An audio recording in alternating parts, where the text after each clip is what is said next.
Good morning, everyone. Welcome to the official YouTube channel of JAIIB CAIIB English Medium.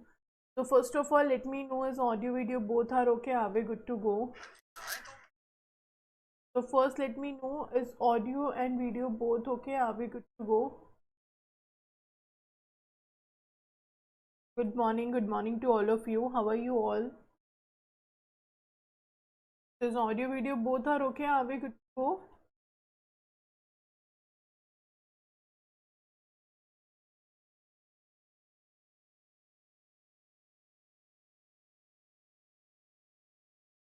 All okay. So today on 19th we will be doing the Maha revision session. If you haven't seen the yesterday session, yesterday in the morning at 6 a.m. we have done the Maha marathon, or I can say the final marathon we have done yesterday, and today we are going to do Maha revision of your IFS. One more session will be there in the evening at 6 p.m. on Officers are 24/7, in which we are going to do the Maha revision as well. Okay, so let's start with the first question. The same thing we are going to follow here. You have to read the question and answer, and I will let you know in the after the answer of yours that which of the following option is correct. And in the end of the session, I will be asking how many answers you have given correct. Okay, so let's start the session. First of all, the first question is talking about there are two aspects of taxation on income received from the investment in InvITs. Which of the following are correct about it? So question is asking about a taxation on InvITs, that is infrastructure investment trust. So two types of taxes or two ways of taxes are there. The first, they take taxes on your dividend and interest income. Second, they take taxes on the capital gains.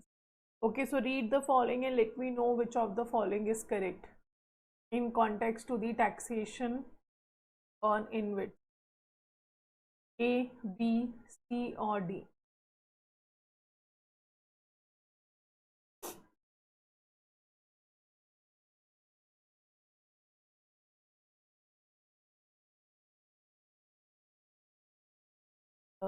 Okay, I'm getting the option C and D. Two options are there. What about rest?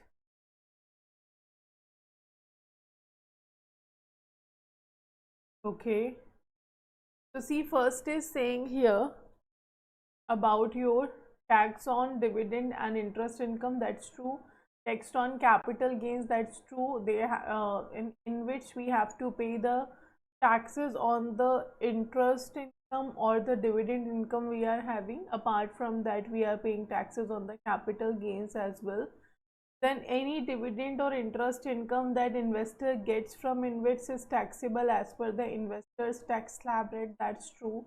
So whatever interest income or a dividend income we are having, we have to pay the same amount of tax on them which we actually pay in our personal income. So if my income comes under the tax slab of 10% of income tax, then I have to pay 10% tax on the dividend and interest. That's also true. Next, capital gains taxation rules are applicable only when the InvITs units are sold. That's also true. If you are keep holding the units with you and you are not selling it and you are not having any kind of capital gain, no taxation you have to pay, है ना? The capital gain tax will only be applicable when you sold the units you were holding in the. So it means right answer is C. All of the above are correct. है ना? Right answer is C. That is all of the above are correct. So right option will be your C option. Very good. Everybody have given the right answer. That is C. Now you can see here taxation on dividend and interest is there and tax on capital gains is there. So here the dividend or interest income will cover the tax same as the investor's income tax slab. है ना? Do remember that. As per the income tax slab of a person, the dividend and interest income will be taxed. Second is a capital gain tax, in which short-term capital gain tax will be charged at the rate of 15% if you hold the units for up to 3 years. Okay, if you have if you hold the units for up to 3 years and after that you have sold it and you get a capital gain, then you have to pay a short term capital. Or if you have hold the unit for over 3 years before selling them, then you have to pay long term capital gains tax, and that is 10%. Okay, and the 10% will be on the amount which is exceeding rupees 1 lakh. Now on amount what? On the amount which is exceeding your rupees 1 lakh.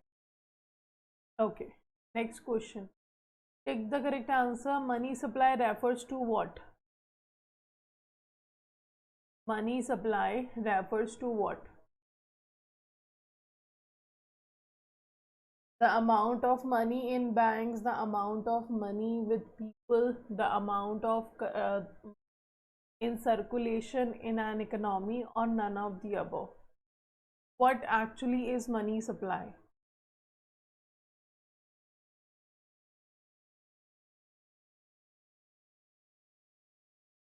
Okay, so right answer is whatever money is available in the circulation, in the currency available in the circulation, that is known as your money supply. So right answer is C. Very good. And this money supply measures RBI have introduced as the M1, M2, M3, 4 and M0. Okay, that's the narrow money, broad money and your base money. They are the measures of money supply. Now, which among the following statement is correct about hire purchase transaction? The statement correct about hire purchase transaction. Read the statements and then let me know which statement is correct about the hire purchase transaction.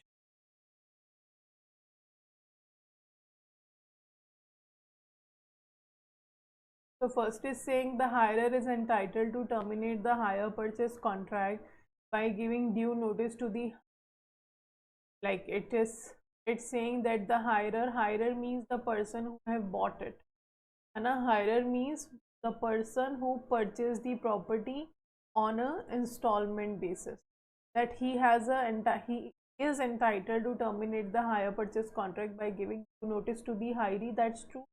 If you says that you are not going to continue the contract, then you have a entitlement that you can say to the hiree that I am not going to continue the project. Okay. Second is saying the balance of the cost of assets with interest thereon is payable is equated monthly installment. That's true. Over a predetermined period which ranges between 12 to 36 months. So is it range from 12 to 36 months? No, it is 30, 40. Anna, it should be what? It should be 30, 48 months. So that's where the second one is wrong. Okay. Third is saying the hiree purchases the asset from the supplier or manufacturer and hires it to the hirer who is required to make a cash down payment. That's true. Like hiree have purchased the property from someone else and given us on a rent on a hire purchase basis to make a cash down payment. That's true. A fixed deposit can also be made instead of a cash down payment with the seller, and the entire amount of the cost is recovered through EMI. That's also true. So we have to answer the correct statement. First, third and fourth is correct. It means right answer will be B option. The right answer is B option.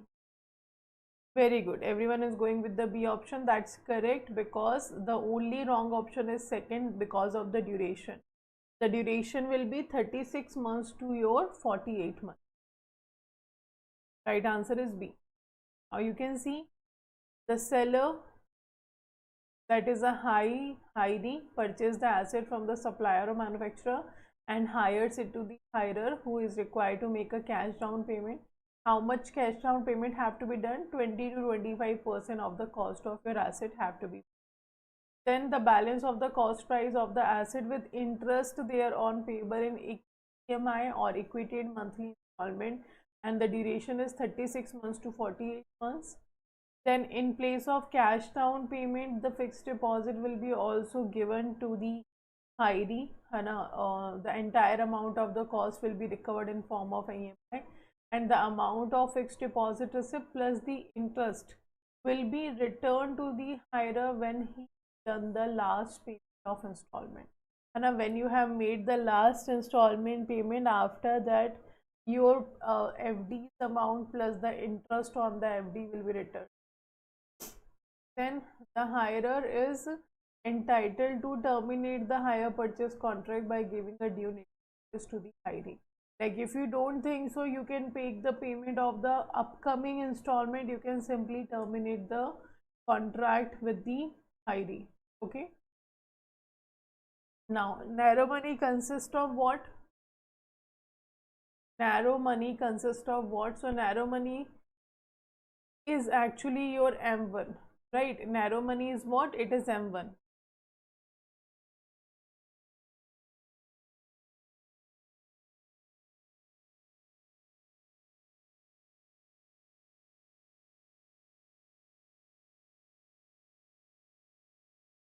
So is it currency with public, demand deposit, other deposit with RBI, currency with public, time deposit, other deposit, time deposit, demand deposit, other deposit with RBI, or is it the currency with public and demand deposit? So M1 equals to simply your C plus DD plus deposit with RBI. M1 equals to what? It equals to currency unit plus demand deposit plus the deposit with RBI. Currency unit covers all the notes and coins with the public. Demand deposit covers the CASA with the commercial banks, and the deposit with RBI will be taken. So that answer will be your option number A. Okay. Time deposits are what? The time deposits are paid on demand? No, they are not paid on demand. And they are relatively less liquid than the cash and demand deposit. Yes, that's true. So right answer will be D. The third is, fourth is saying demand deposits are what? Demand deposits are paid on demand. Whenever a customer demands a withdrawal, it will be paid. Okay. Which of the following statement is true about inflation? So inflation is rise in the prices. Whenever the prices of goods and services are keep rising, that is known as your inflation. So a rise in general level of prices, that true? Okay, the general level of prices are increasing. It leads to the fall in purchasing power of money. So your purchasing power of money actually fall when there is inflation, because when the prices are increasing, you have to pay more money for the less goods and services. That actually is the money value of currency. The right answer will be both A and B. Fixed price index used in India to calculate inflation for policy formulation is your CPI. Since 2014, RBI is started using CPI for its monetary policy formation. RBI formulate the monetary policy, and RBI started using consumer price index as a index to calculate the inflation and to take as a reference to decide the monetary policy rate. So that is the consumer price index since 2014. Consumer price index measures prices at what level? At a retail level. Okay, yes, seventh is a B. So consumer price level is actually calculates the prices of your goods and services at the retail level, where the consumer purchase the goods. Okay. Which of the following is are correct about riskometer? Next question is there. Which of the following is correct about riskometer?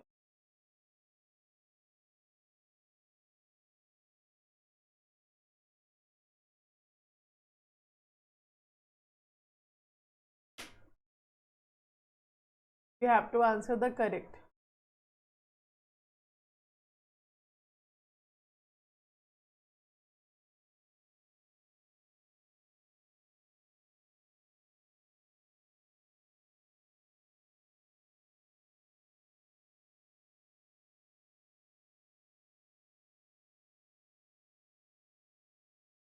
Let me know the answer. First is saying in 2015, as a part of a system by which mutual funds were to convey the risk perception to investors, SEBI replaced the color coding by riskometer.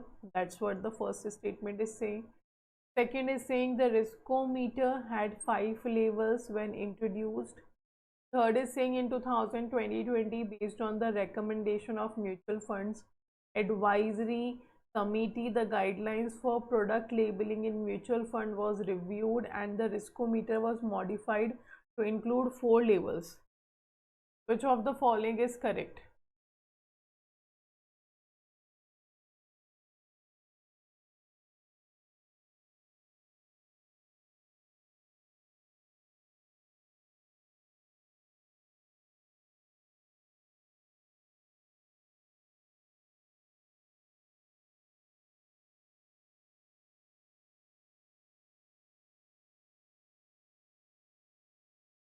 Okay, so first of all, if we talk about here, the option will be like the first statement is correct. In 2015, as a part of system by mutual fund, it were to convey the risk perception to investors that SEBI replaced the color coding by the riskometer. That's true.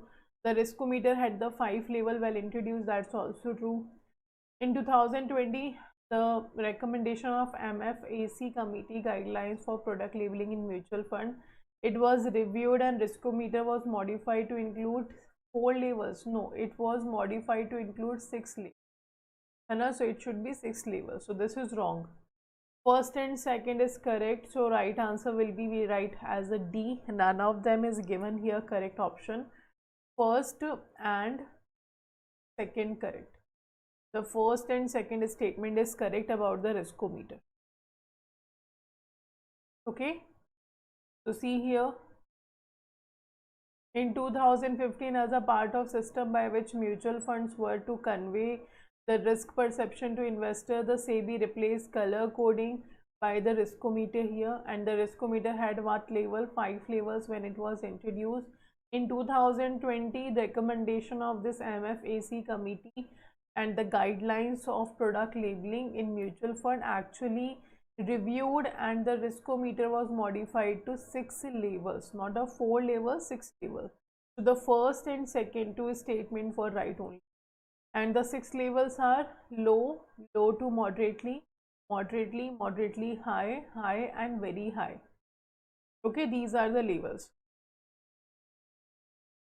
Now, business cycle is also known as what? Business cycle is also known as what?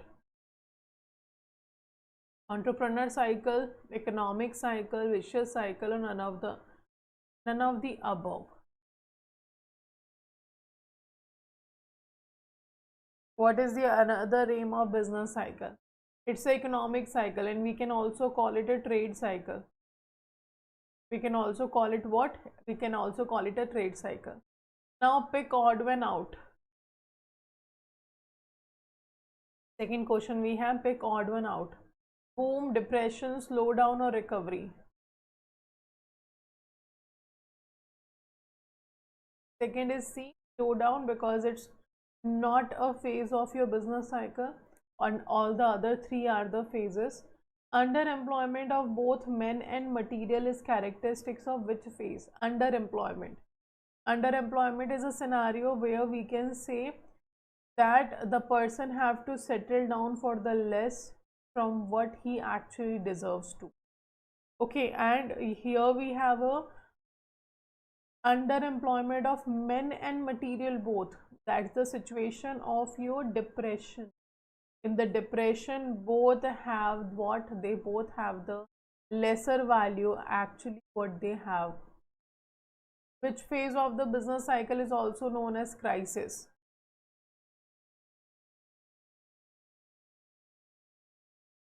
So business cycle have 4 phase: boom, recession, depression and recovery.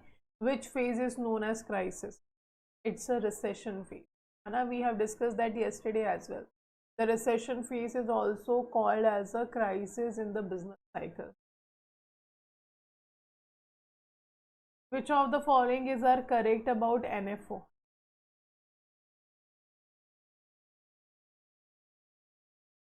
Which of the following is correct about NFO?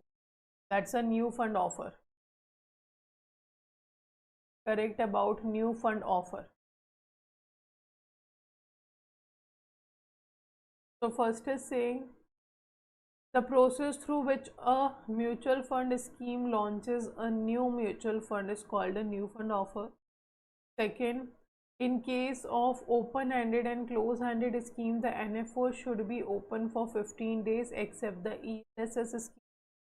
The minimum subscription amount of debt-oriented and balanced scheme time of NFO should be at least 20 crores.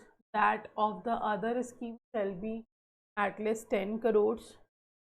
Then we have the scheme for which there has been an NFO. It should be available for ongoing repurchase, sale or trading within 5 business days of allotment. Then we have the NFO can make its investment only after the offer period closes, and it must allot the units and send the account statement to the investor within 50 days of your closure of NFO. Which of the following statement is here correct about the NFO? That's a new fund offer.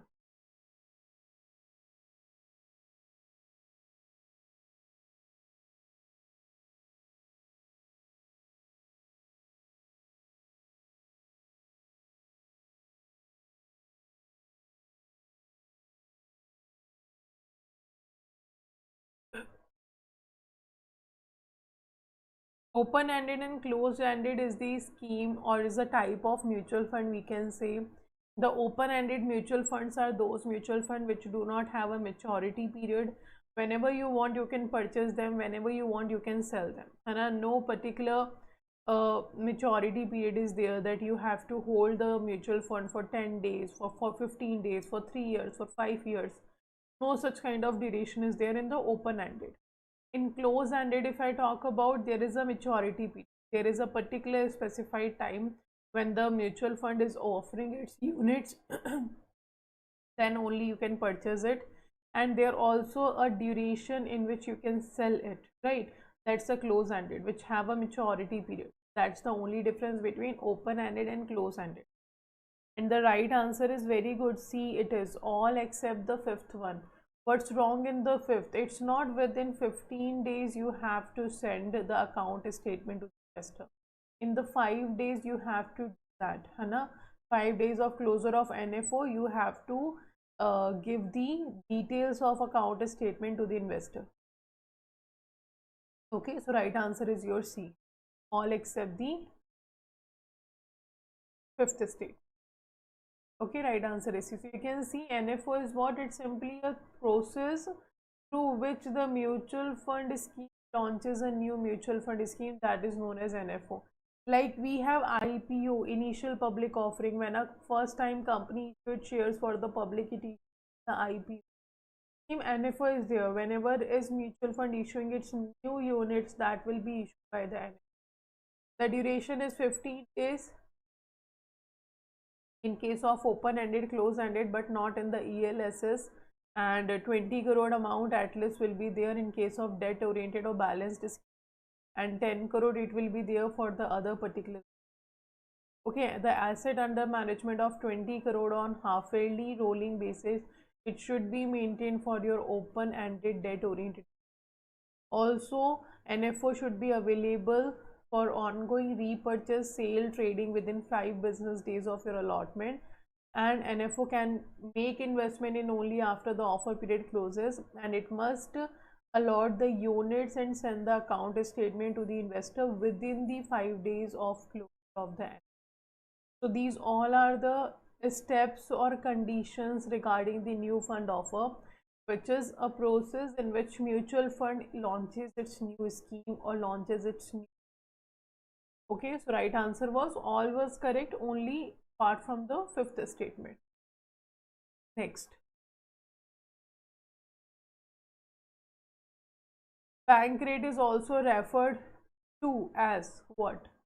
Discount rate, subside rate, marginal rate, or none of the above. Bank rate is also known as what?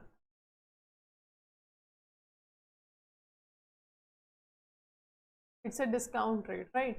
Bank rate is also known as a discount rate. CRR stands for what? Second is C, cash reserve ratio. Very good. CRR stands for cash reserve ratio.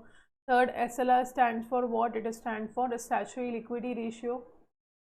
And it stands for the statutory liquidity ratio. That is the B option. Very good. Then we have OMO, stands for open market operation. A statement is correct. Fixed FRBM stands for what we have discussed yesterday. This FRBM Act came in the year 2003 and it stands for Fiscal Responsibility and Budget Management Act. Okay, and the FRBM Act enacted as a law in the year 2000 and it became effective in the year 2004. Okay, the FRBM Act became effective in the year 2004.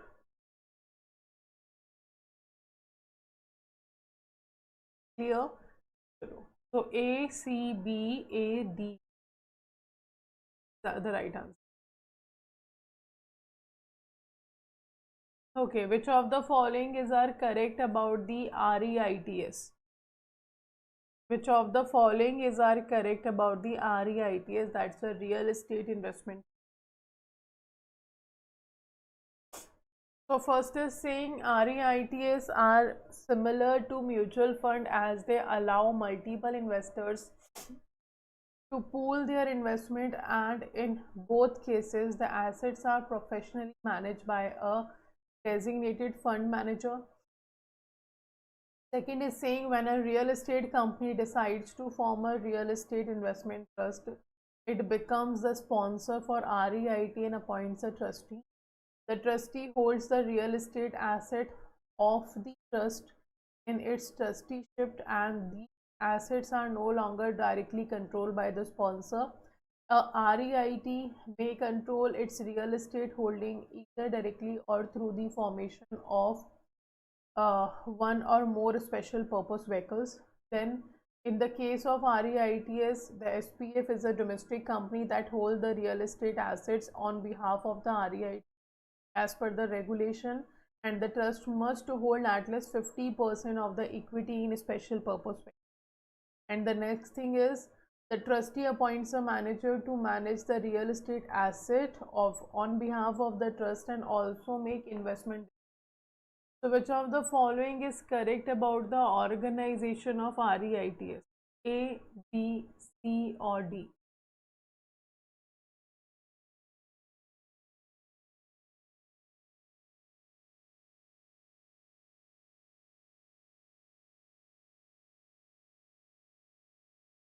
So let me know the answer. A, B, C or D. Which of the following will be correct?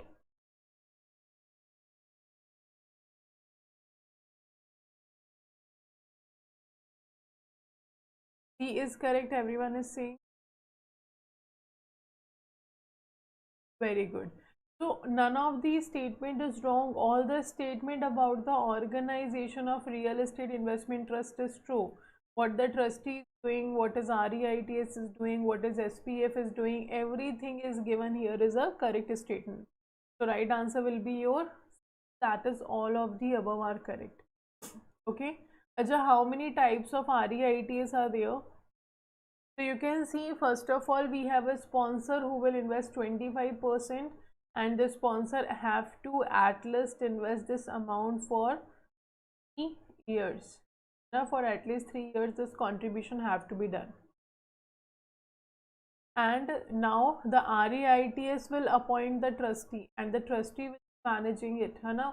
Like, sorry, not REITs, but the sponsor will be appointing the trustee and the trustee will manage the whole REIT.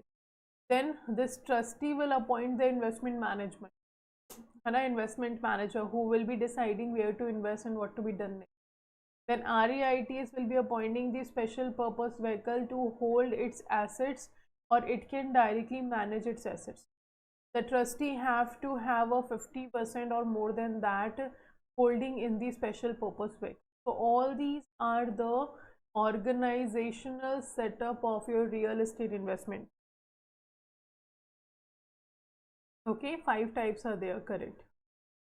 The 80% is your amount you are investing in the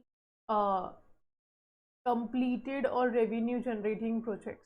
So whatever money you collect from the public, out of that 80% amount of your money have to be invested in the revenue generating projects or a complete projects. That's the 80% target or 80% amount we have studied about, and the 90% will be whatever earning they are doing. Out of that, the 90% amount will be shared among the shareholders or the investors. Okay. Retail, healthcare, residential, office and mortgage. There are 5 types of REIT. Very good. Now, personal consumption expenditure of household divided into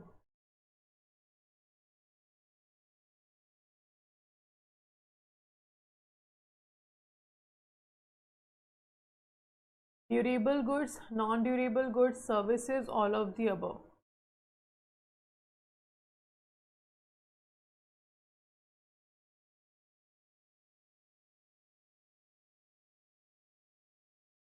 So when we talk about the personal consumption expenditure of household divided into your all of the above, durable goods are there, non-durable and services. Factors of production are what? What are the factors of production? Land, labor, capital, asset, machineries and money. Land, labor, capital and entrepreneur, none of the above. Very good. It is land, labor, capital or entrepreneur. Market price is the dash price for which a good or service is offered in the market. Market price is a what price?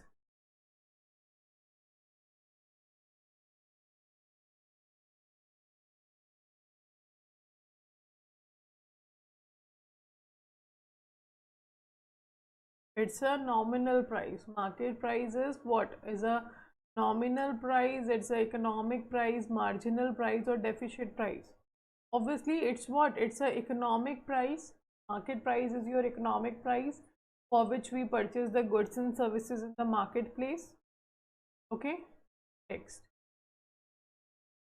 Which of the following is a not correct definition of MSME, of micro, small, medium enterprises? Not a correct definition of MSME. So MSME's new definition have been given in 2020 only by the Ministry of MSME. Hana, who have given this definition? Ministry of MSME have given the definition. So which of the following is actually your not correct definition of MSME? Let me know. A, B, C or D.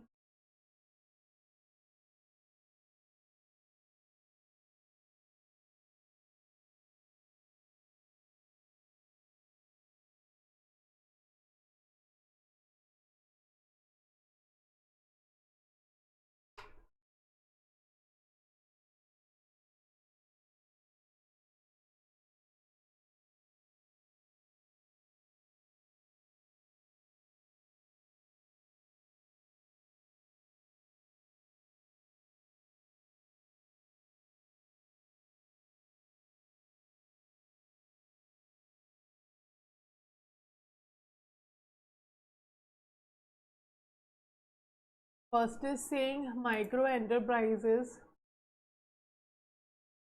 A micro enterprise is an enterprise where the investment in plant and equipment does not exceed 1 crore and the turnover does not exceed 50 crore. The first one is wrong. Hana, it should not be 50 crore, it should be 5 crores.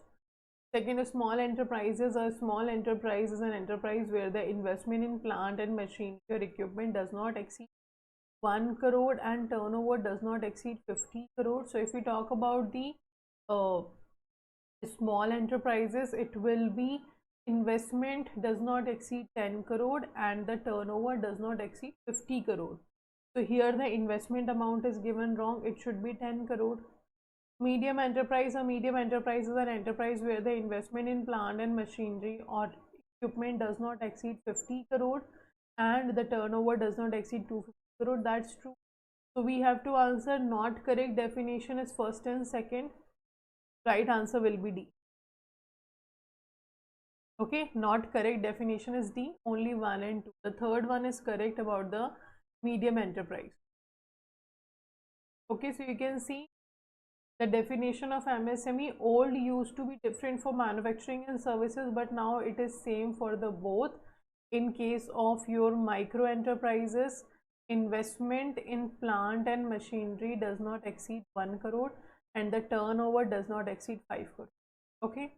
In case of a small investment in plant machinery or equipment does not exceed 10 crore and the turnover does not exceed. For medium enterprises, investment in plant machinery equipment does not exceed 50 crore and the turnover does not exceed. Okay, so we have micro, small and medium.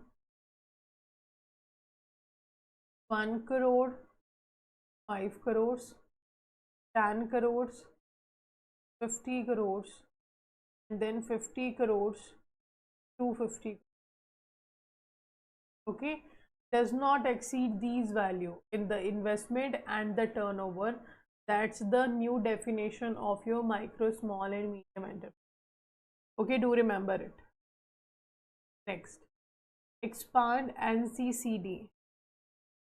What is the full form of NCCD?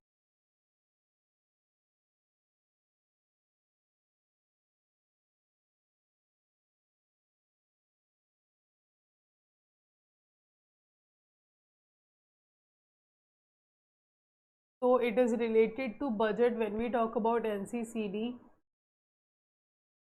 it is related to what? It is related to budget, and it actually is a national calamity contingency. And it is what? National calamity contingency fund, in which the central government have to share their taxation revenue. Now their tax revenue they have to share.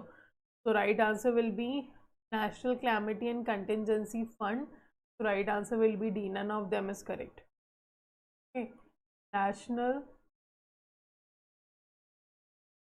Yes, the first one is your D option. है ना? National Calamity and Contingency.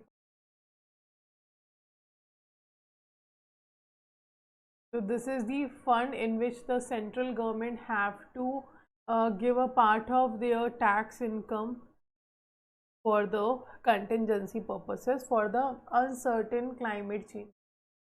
Pick odd one out. The second one is saying pick odd one out.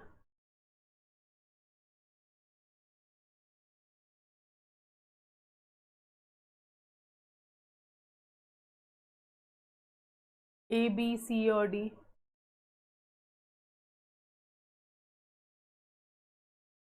Pick odd one out. Custom duty, service tax, income tax, they all are the tax revenue, but only the interest receipts is a part of non-tax revenue. That's why the C option. Okay, it's what? It's a part of non-tax revenue and the other ones are your tax revenue. Then pick odd one out. Securities issued against small savings, recoveries of loan and advances, state provident fund and other receipts. When pick odd one out, we have to calculate the value of your the part in which is not related to the other three. Okay, so which of the following will be correct?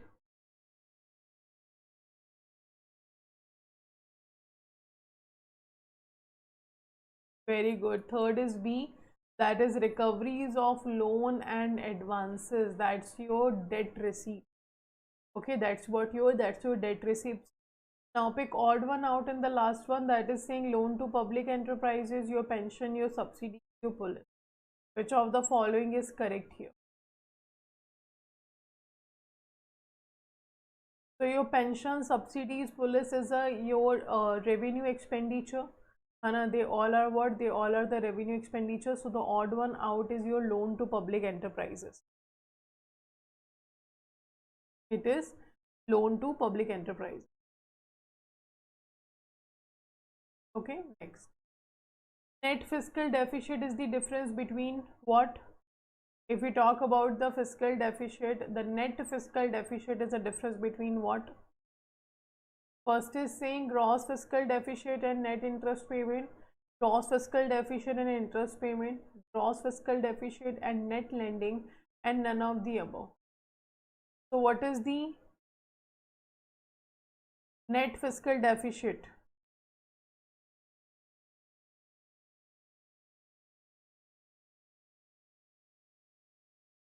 The expenses government made for the security purposes. And for national security, government make the expenses in the police department also, so that will be counted. And the answer is gross fiscal deficit and net lending. The difference between the two is known as net fiscal deficit. Okay, so right answer will be your C option. Right answer is what? C option. Safety net scheme, what? What is the meaning of safety net scheme?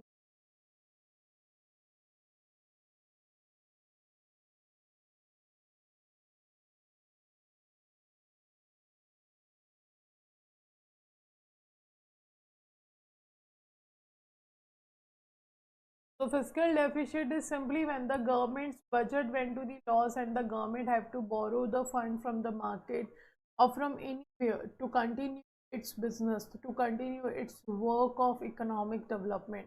That is known as fiscal deficit. And to calculate the net fiscal deficit, we have simply what? The gross fiscal deficit minus the net lending. Now, Rashmi ma'am, you are asking about the fiscal deficit question. It is about your union budget. That's the unit number 19 of yours. Okay, module B. Next, we have a safety net scheme. Which of the following is correct about the safety net scheme? First is saying where company's promoter will buy shares from the retailers at market price if stock falls during first 6 months after listing.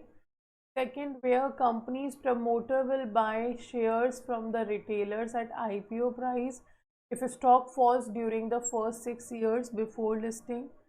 Third, where company's promoter will buy shares from the retailers at IPO price if the stock falls during the first 6 months after listing.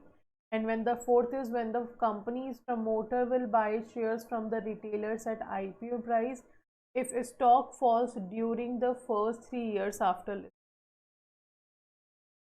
Which of the following is correct?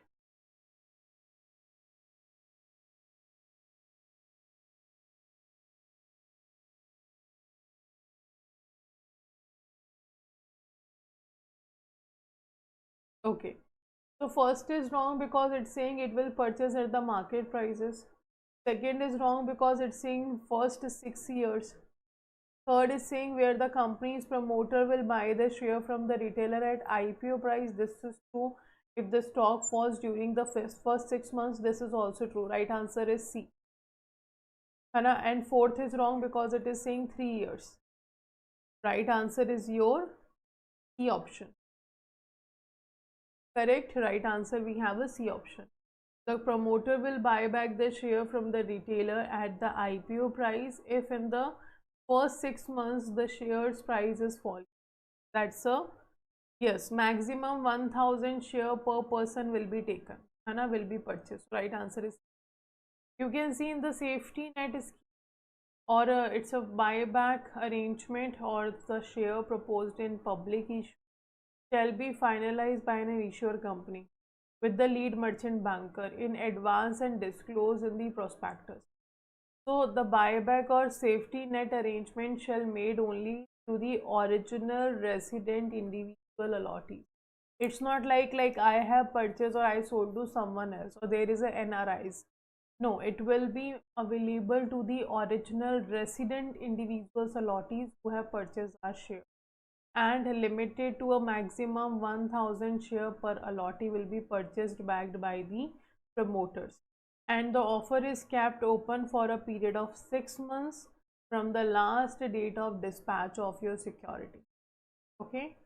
Next, apart from safety net scheme, we also have a book running lease managers. So they are what? They are the merchant banker who possess a valid SEBI registration in accordance with the SEBI regulation 1992. They all are eligible to act as a book running. They act as what? They act as a book running lead manager.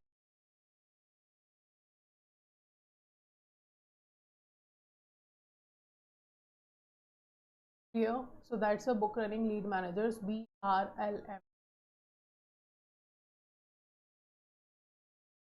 Which of the following is not part of the formal financial system? Not a part of your formal financial system. And do remember, it will be purchased at the IPO price only, not at the market price. At the IPO price, it will be purchased back. Now, next we have, which of the following is not a part of informal financial system? The formal financial system is a system in which we are saying there is a regulatory body which tells us what to do, how to do, and when it have to be done. That's a formal financial system. Informal financial system where there is no regulatory bodies. So money lender, mutual fund, relatives, or Mahajan. It's a mutual funds. They are not a part of informal financial system. They are the formal financial. Which of the following is not a part of the formal financial system?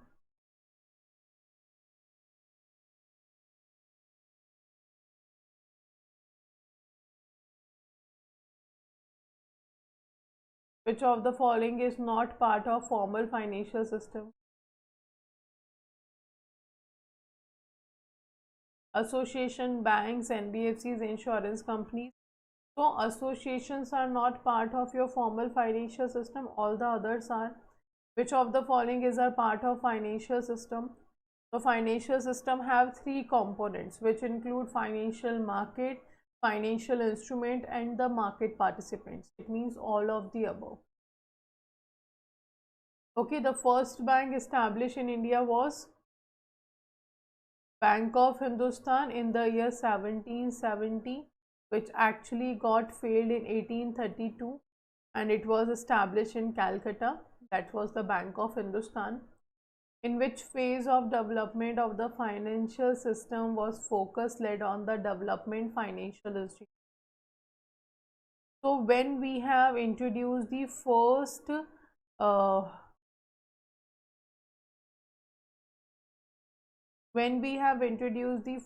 development financial institution, you know,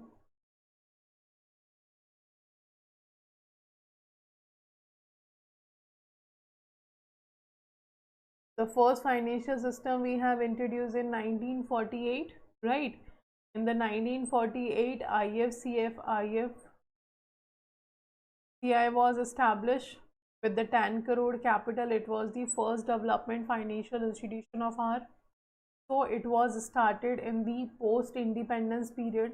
So that's the phase 2. Right answer will be B. Pre-independence, then post-independence. 1948 we have established it. So right answer is B.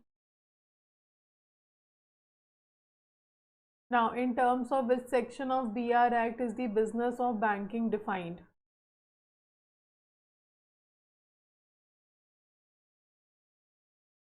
In which section the business of banking is defined? Section 5, 8, 10 or 6? So business of banking says that bank can accept deposit from public for the purpose of lending or investment, which can be repayable on demand or otherwise, and withdrawable by check, draft or order or otherwise. That's the business of banking, and it is defined under the section 5B of your banking regulation. In which year was Reserve Bank of India established? So RBI was established on 1st April 1935. And on 1st April 1935, RBI was established.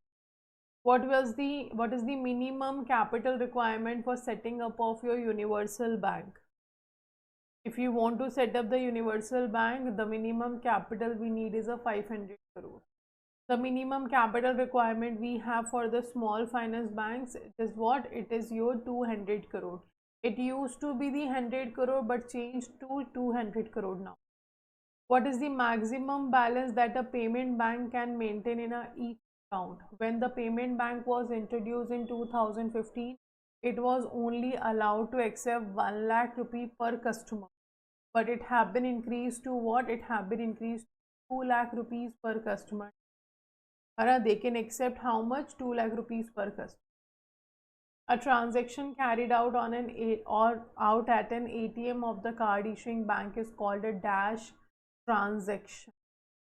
What transaction it will be called? On us transaction, off us transaction, on you transaction, on me transaction. What type of transaction is it?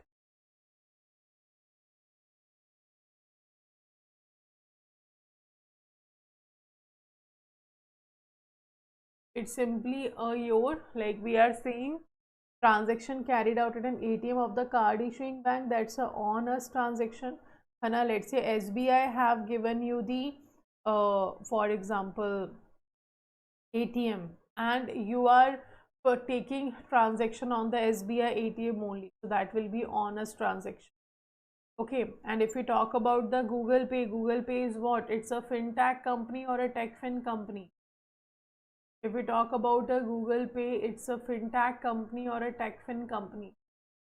So fintech means financial technology. It's a company which is providing a financial services, but now it want to provide the financial services by using the technology.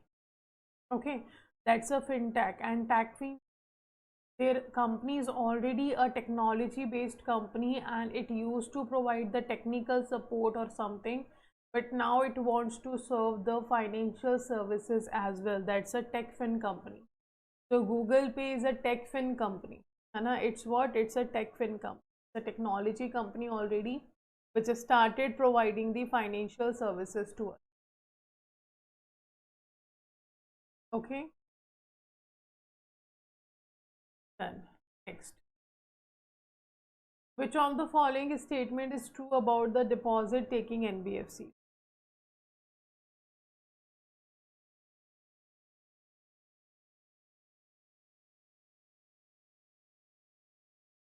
Which of the following statement is true about the deposit taking NBFC?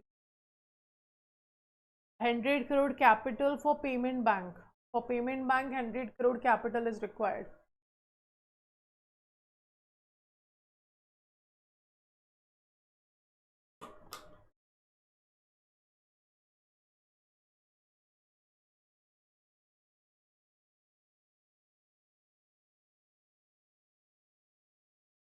So let me know the answer. Which of the following statement is true about deposit taking NBFC? You can call it NBFCD. First, the NBFCs are allowed to accept and renew the public deposit for a minimum period of 12 months. Like the NBFCs are allowed to accept the deposit for the period of 12. That's true. And the second is saying the repayment of deposit by NBFC is not guaranteed by RBI. That's also true. RBI do not give any kind of guarantee of deposits, the NBFC. And also the deposits in NBFC do not cover the DICG insurance. Right, at present NBFC cannot offer interest rates higher than 12.5%. That's also true. It means all the statement or all of the above are correct here. Okay, all of the above are correct here. The option. You can see the important points regarding NBFC deposit taking. They are allowed to accept and renew the public deposit for minimum 12 months and maximum 60 months. They cannot accept the demand deposit which is repayable on demand. They can only accept the term deposit. NBFCs cannot offer the interest higher than the ceiling rate given by RBI, which is right now 12.5% per annum. The interest may be paid or compounded at the rest, not shorter than. Then apart from that, NBFCs cannot offer gifts or incentive or any other additional benefit to the depositor. they should have minimum investment grade credit rating, and the credit rating should be given from any of the 6 rating agencies which have been approved by SEBI. Can be CRISIL, CARE, ICRA, Fitch Rating, India Rating, Brickwork, or SMART. Any of them can give the rating, and it should have a investment grade rating. Then only they can accept the deposit, otherwise no. Then the deposit with NBFCs are not insured under DIC. They are not insured. The repayment of deposit by NBFC is not guaranteed by. Also, only those NBFCs to which RBI had given a specific authorization and they have an investment grade rating from the credit rating agency, they are allowed to accept and hold the public to the limit of 1.5 times of their own net. So whatever net own fund that NBFC have, they can do what?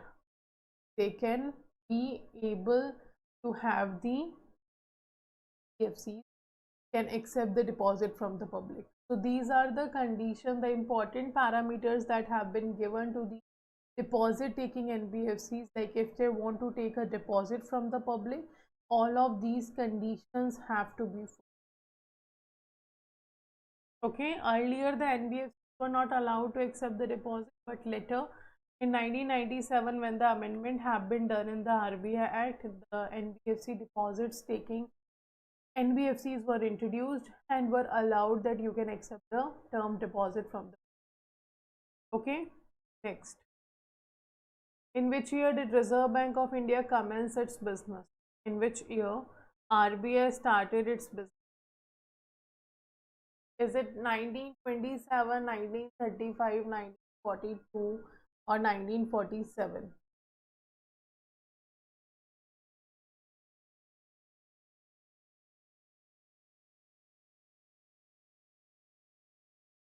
It is 1935. RBI started its business on 1st April 1935. In which year RBI was converted into a public entity?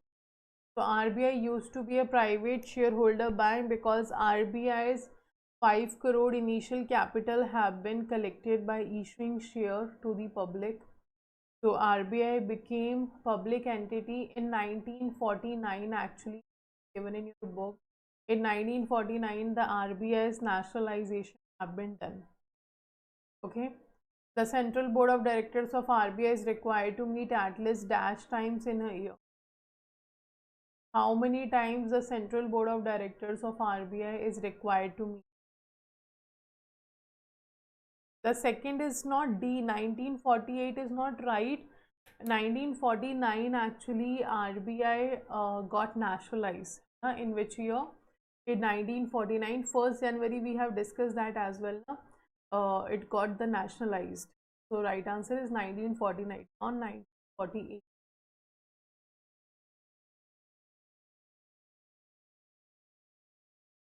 Okay, now the Central Board of Directors of RBI is required to meet at least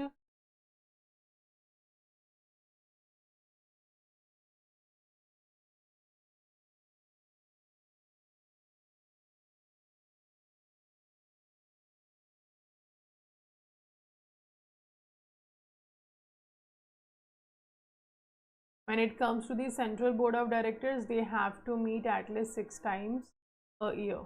Okay. Under which act RBI empowered to be the banker to the government of India? So we see this now, like RBI in the RBI function is RBI act as a banker to the government of India, banker to the banks. So banker to the government of India, empowered function of RBI, and this function given to RBI in which act? In the RBI Act. In which act? In the RBI Act. Now, when the Banking Regulation Act 1949 was made applicable to cooperative banks, so cooperative banks were used to come under the Cooperative Societies Act, but because the wrongdoing started a lot and the fraud defaults started a lot, they have been made applicable the Banking Regulation Act. From which particular date? It is the 1st March 1960. from which date 1st March 1966 they got under the Banking Regulation Act 1949. It's a 1st March 19. Which of the following statement about universal account number is accurate? UAN number. We have discussed that in the last session. So we are talking about which of the following statement about the universal account number is accurate.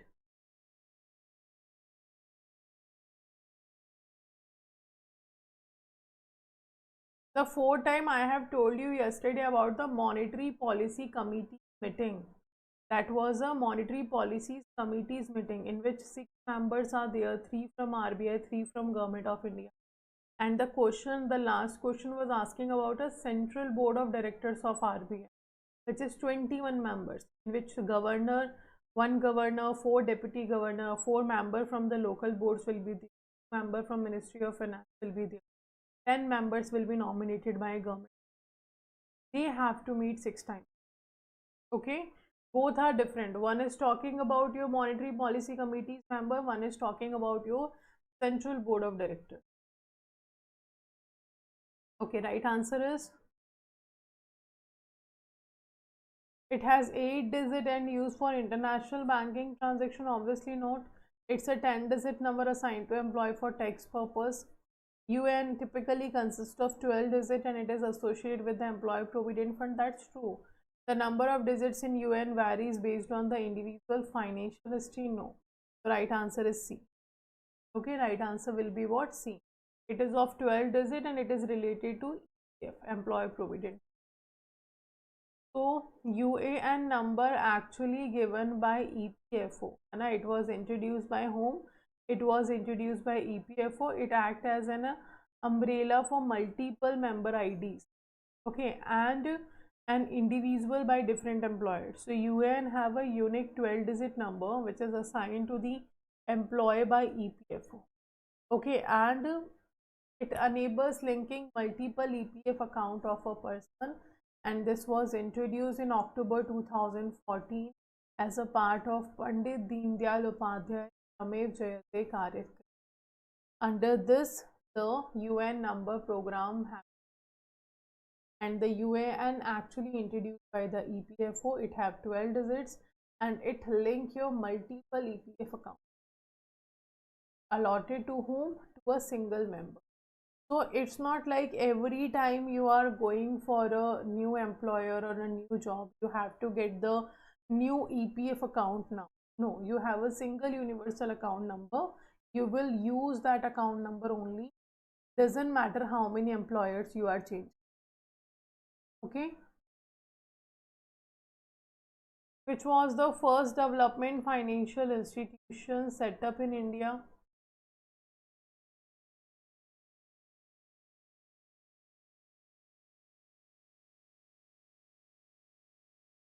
Which was the first development financial institution that was set up in India?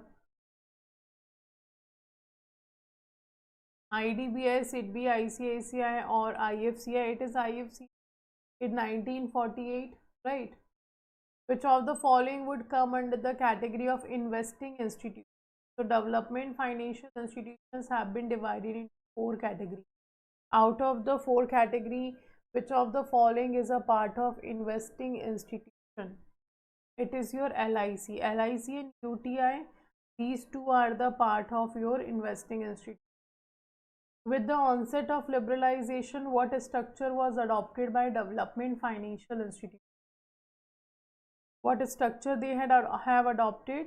They have adopted the universal banks. So the development financial institution started converting into universal bank, and the first bank which converted was the ICICI Bank. Okay, how much was the initial capital of IFCI? In 1948 it was established and it had the initial capital of 10 crore, which was increased to 250. Later it was increased to 250. Which of the following development financial institution had a role of counseling NRIs for their investment in India? Which of the following development financial institutions had a role of counseling NRI for the investment in IFCI, IDBI, ICICI and Exim Bank.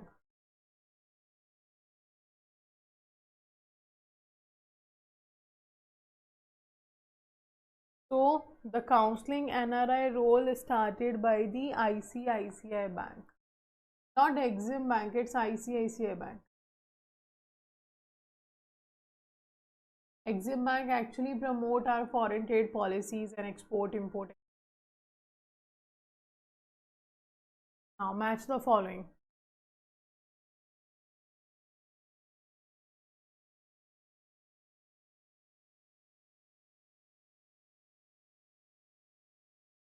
NAFID is the latest development financial institution which was established in 2021 and with the authorized capital of 1 lakh crore. That's the NAFID.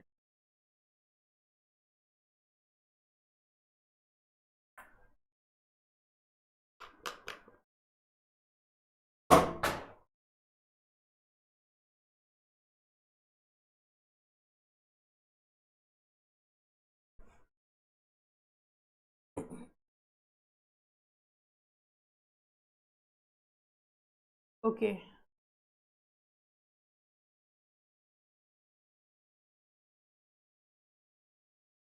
First is saying the particulars and the amounts are there. The total assets to be transferred. The total assets will be transferred is 2 lakh crores. So actually the first is your C and the first is C. We can eliminate the A option. Central government guarantee will be there for 5 years of your amount 30,600 crores. So second is A. Okay. You can eliminate the B option as well. Public sector banks ownership and NARCL will have 51%. So third is D. If third is D, right answer will be C. Okay. The right answer will be your C. And the public sector bank and public financial institution take in IDRCL, it will be your 49%. So the fourth will be your B. Option number C is correct. Option number C is correct. It is about NARCL. The details is about NARCL, National Asset Reconstruction Company Limited, which is also called as a bad bank. Anna, which is also called as what? It is also called as a bad bank. Next. In which year did RBI introduce the lead bank scheme? In which year RBI introduced lead bank scheme?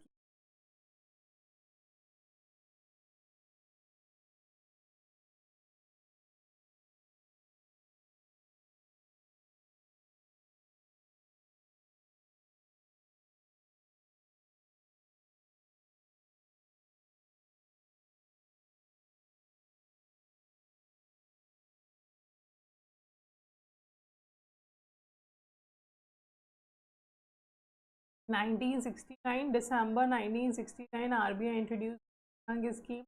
The Grameen Bank model was developed in which country? In the Bangladesh. Which of the following types of microfinance institutions are regulated by RBI? It is your for-profit NBFCs, or we can call it the NBFCs MFI. They are also known as for-profit MFIs. Okay, these are the another name for NBFC MFI. Also, if we talk about NARCL, the NARCL was established on 7th of July 2000.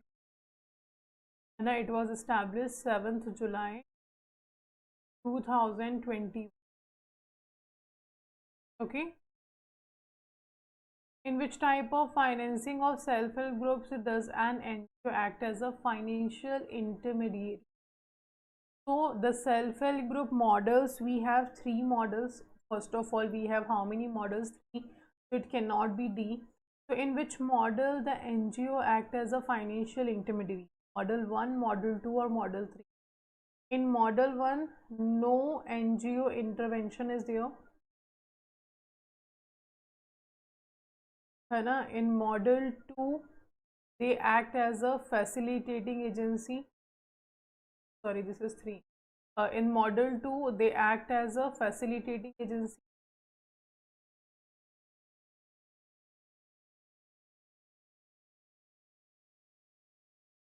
Okay, and in the model 3, they act as a financial intermediary.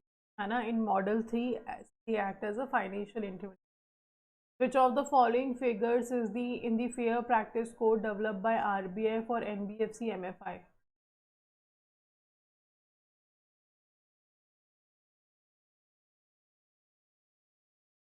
Which of the following figures in the fair practice codes developed by RBI for NBFC's MFI?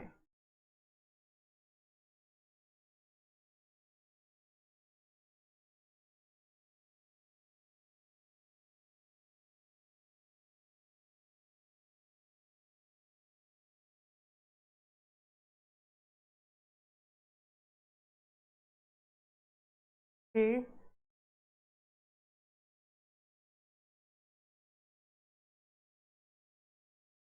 First is saying there should be board approved loan application format. No security deposit should be taken from borrower. A borrower should not be member of more than one self-help group. Very good. All of the above. Right answer is your all of the above. Next we have which among the following are the disadvantage of venture capital finance? Which of the following is the disadvantage of your venture capital finance? Also let me know which committee have given the recommendation for the venture capital. The disadvantage of your venture capital financing. First is saying the amount of equity finance that can be provided is large. The profitability of the investment is uncertain. The process is lengthy and complex as it involves a high degree of risk. The autonomy and control of the founder is lost as the investor becomes a part owner. It's a Bhatt committee, that's correct. On the recommendation of Bhatt committee, we have introduced venture capital finance. Now let me know the disadvantage.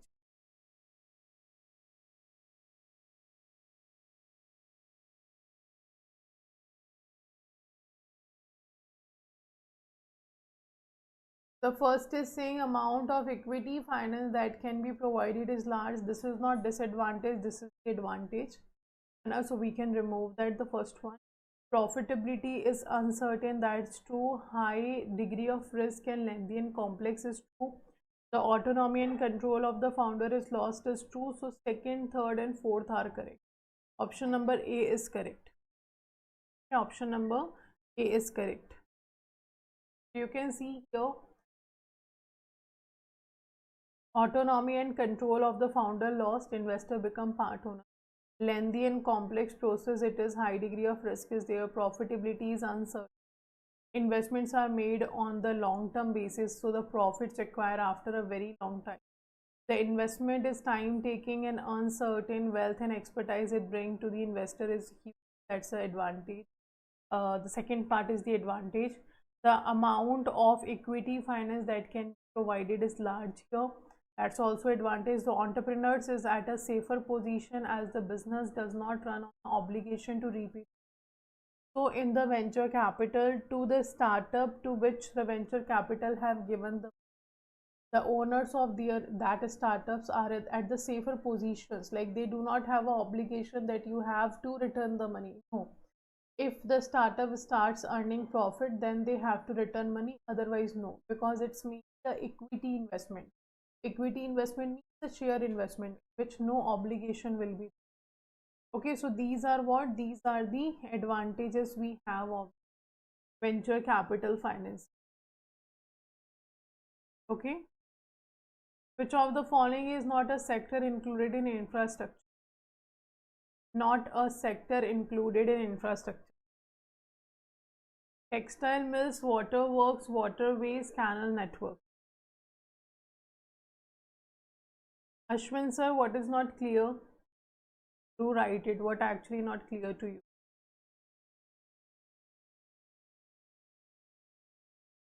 Textile mills. They are textile mills is not part of infrastructure. Then is saying which of the following are the characteristics of infrastructure finance. The characteristics include what? The larger amounts, the longer maturity, fixed and low rate, real return, rates of return, or all of the above. So all are true. Longer amounts are, larger amounts are there, longer maturities are there, fixed, low but positive real rate of returns are there. Right answer is D. Was the authorized capital of NAFID? The authorized capital of NAFID was 1 lakh crores. It was established in 2021 only, and this is the latest development financial institution we have. Then what is the percentage of cash settlement proposed to be made by the NARCL? So NARCL will purchase around 2 lakh crores NPA from the banks to make the balance sheet of a bank clear, so that the bank can focus on the business development and credit planning can be done by the bank. Okay, that's why the NARCL was introduced. So when NARCL purchasing around 2 lakh crores NPA from the bank, so they are not going to provide immediate cash to the banks. Like at the same time they will be providing the money to the bank. No such kind of things will happen. The cash settlement of 15%, 5%, 10%, 25% will be done, and the remaining part will be given as a security. Another remaining part will be given as a security receipt. So right answer here is actually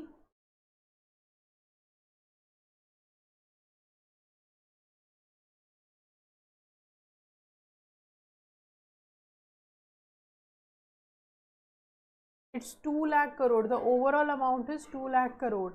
In the phase 1, 90,000. In the phase 2, 1 lakh 10,000 will be paid. And it is 2 lakh crores. The overall amount that will be transferred from bank to the NARCL. Okay. Yes, it is 15%. 15% will be given in a cash, and 85% will be given as a security receipt. Okay, and these security receipts of 30,600 crore for 5 years will be guaranteed by the. Now, smart lending for aspiring India is one of the theme in which addition of your ease 1, ease 2, ease 3 or ease 4. Venture capital collect money from various investors and invest in the startup companies, the unproven companies. Okay, that's what the venture capital does.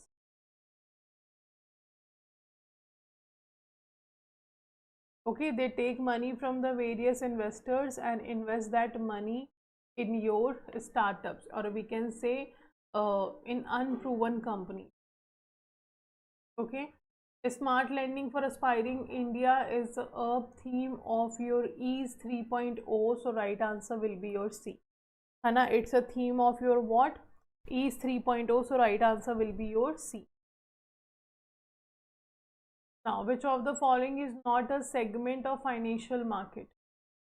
Which of the following is not a segment of the financial market? The agricultural commodities market, the credit market, the money market, the insurance market.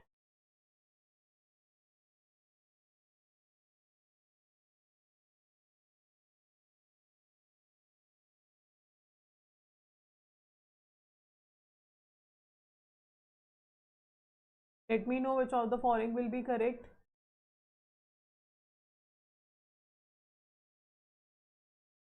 Okay. Agricultural commodity market is not a financial market. The certificate of deposits are instrument which following market? Obviously money market.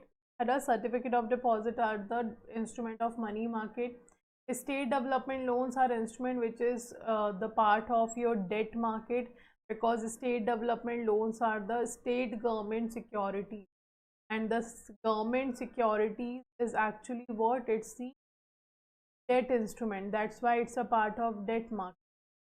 Then which of the following are the function of financial market? It do the capital formation, it do the price determination, it provide the liquidity. So right answer is all of the above.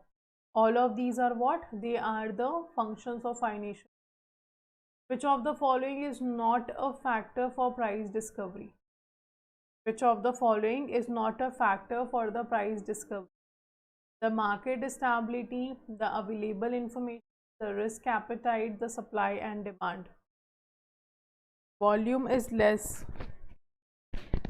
Is everyone having audio issue? Let me know. Is audio okay?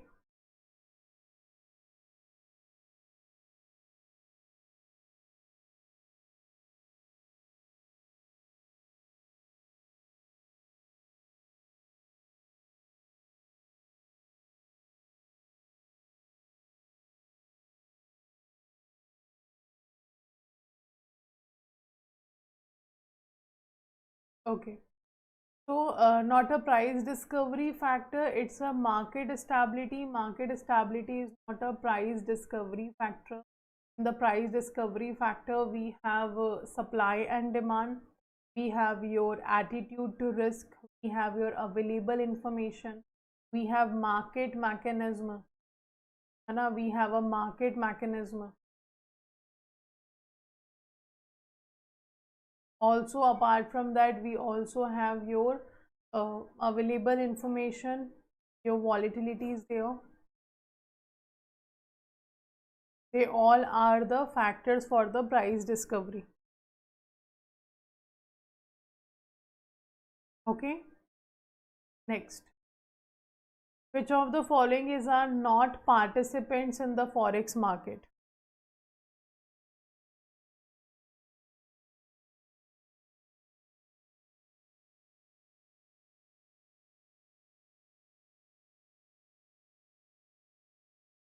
Which of the following are not the participant in the forex market?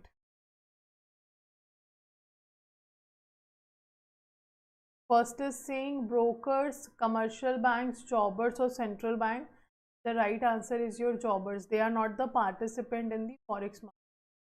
Okay, these are the people who purchase the forex in bulk and then start selling to the people to get the more benefit out of it. Which of the following is not an enforcement authority for FAMA regulation? Is it your RBI, Enforcement Directorate, Ministry of Commerce or Ministry of Finance? Which of the following is not an enforcement authority? The Ministry of Commerce. It's not an enforcement authority. What is the threshold transaction limit under FX retail platform with zero fee? Like how much transaction we can do in a day where we do not have to pay any fee? Is it $1 million, $50,000, $7.5 million, or $10 million? It is $50,000 in a day. In a day, if the transactions happen on the FX retail platform of up to $50,000, then no fee have to be paid. But if it exceeds the $50,000, then you have to pay the fee.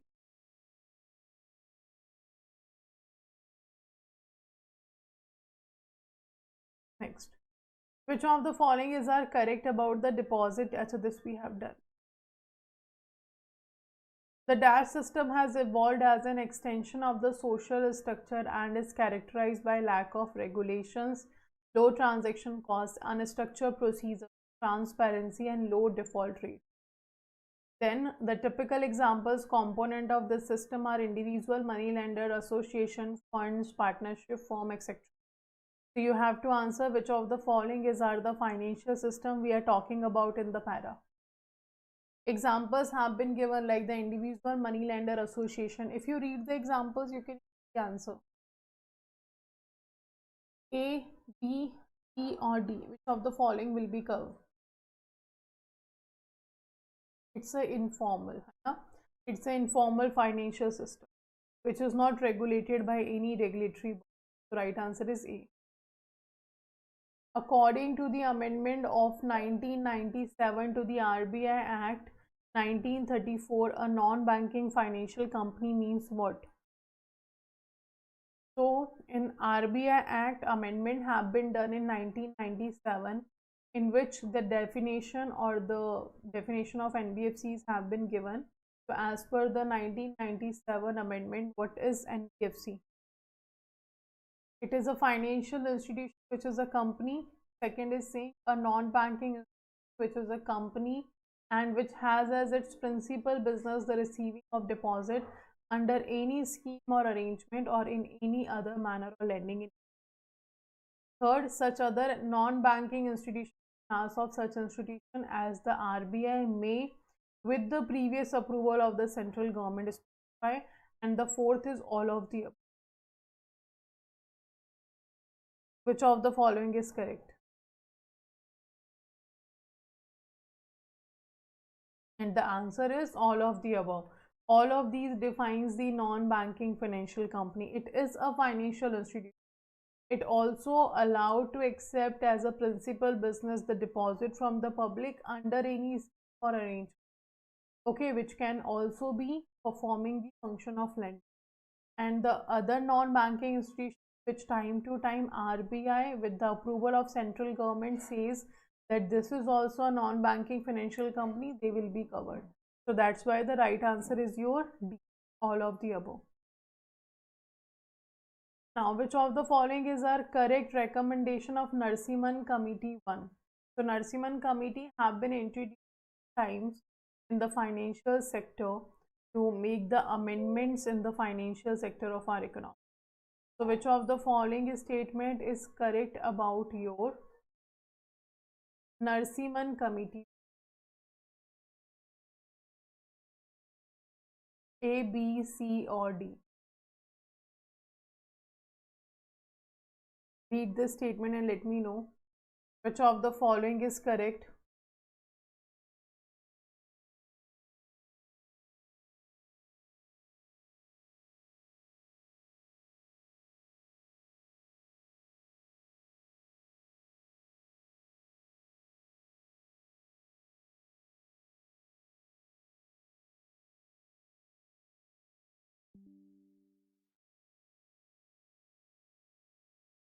So Narsimhan Committee 1 came in the year 1991. It came in which year? It came in the year 1991 and it have given a lot of recommendations which will make the financial sector of the country grow. Which will do what? Which will make the financial sector of the country. So first of all, in the first step, there is wrong. There is no a 2-tier. It should be a 4-tier. It should be what? It should be a 4-tier. Not a 2-tier hierarchy. Then second is saying the supervisory function over banks and financial institutions be assigned to whom? To a quasi autonomous body which will be sponsored by RBI. That's true. A phased increase in SLR, no. A phased reduction have been asked to be done. Then we have a phased achievement of 12% of capital adequacy, no. It should be 8% of capital adequacy. Then abolition of branch licensing policy is correct. The proper classification of assets and full disclosure of accounts of bank and financial. Then regulation of interest rate, it should be regulation. Okay, so correct is your second and second, fifth and sixth. Okay, option is asking right one.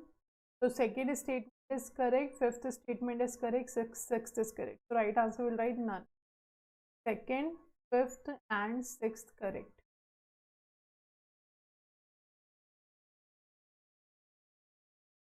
Okay, so you can see here the Narsimhan Committee 1, it should. The Narsimhan Committee 1 actually gave the 4-tier hierarchy of banking sector. Like it have recommended, not given, but it have recommended that the 4-tier of hierarchy should be made in the banking sector. The supervisory function over banks and financial institutions should be there. A phased reduction in SLR have been asked. The phased achievement of 8% capital adequacy ratio have been asked. Branch licensing policy have been abolished. And proper classification of asset, full disclosure of accounts of bank and financial institutions done. Deregulation of interest rate should be done. Then also it says that we have to set up the asset reconstruction fund to take over a portion of the stressed assets loan portfolio of the bank. And so this asset reconstruction fund will do what? Will take over a certain part of the stressed assets. So these all are the recommendation of Nursing Committee 1 1991 to remember. Now the solution to jobless growth is who? Which of the following? The solution to the jobless growth is what?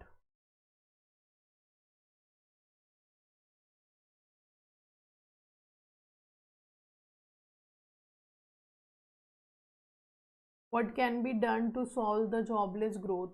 So India have a jobless growth because we have an increase in the GDP, increase in the production, but no changes have been seen in the employment opportunity. So A, B, C or D?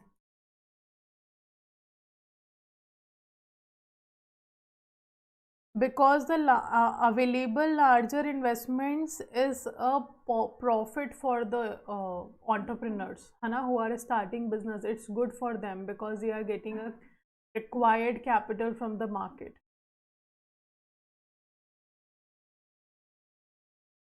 So first is saying encourage the entrepreneurial instinct through the programs such as the Startup India, Stand Up India, reforms the education system to develop the desired skill sets, promote the labor intensive industries such as food processing, textile. All are correct. All are the ways by which we can do what? We can control the jobless growth. Or this is the solution that have been given for the jobless growth. The right answer is your D. Next, the solution to jobless growth is to do what? Is to encourage the entrepreneurial instincts through the program like your Startup India, Stand Up India mission. They reform the education system to develop the desired skill sets in the people and the promote labor intensive industries like your food processing, textiles and so on. Okay, this is the solution given to the jobless growth. What is the real GDP? So GDP is actually the money value of all final goods and services which is produced within the geographical boundary of a country during a financial year. It is divided at two types, that's a nominal GDP and a real GDP. Okay, so nominal GDP will be calculated at what prices and real GDP will be calculated at what prices? Let me know.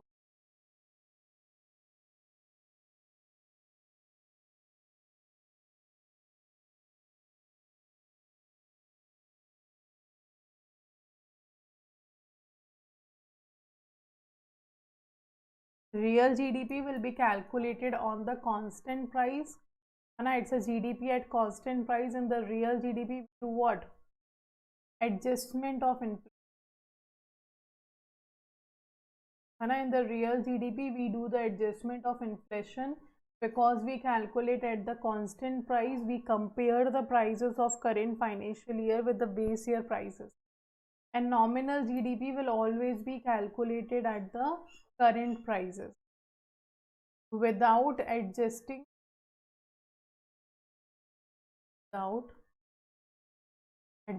inflation.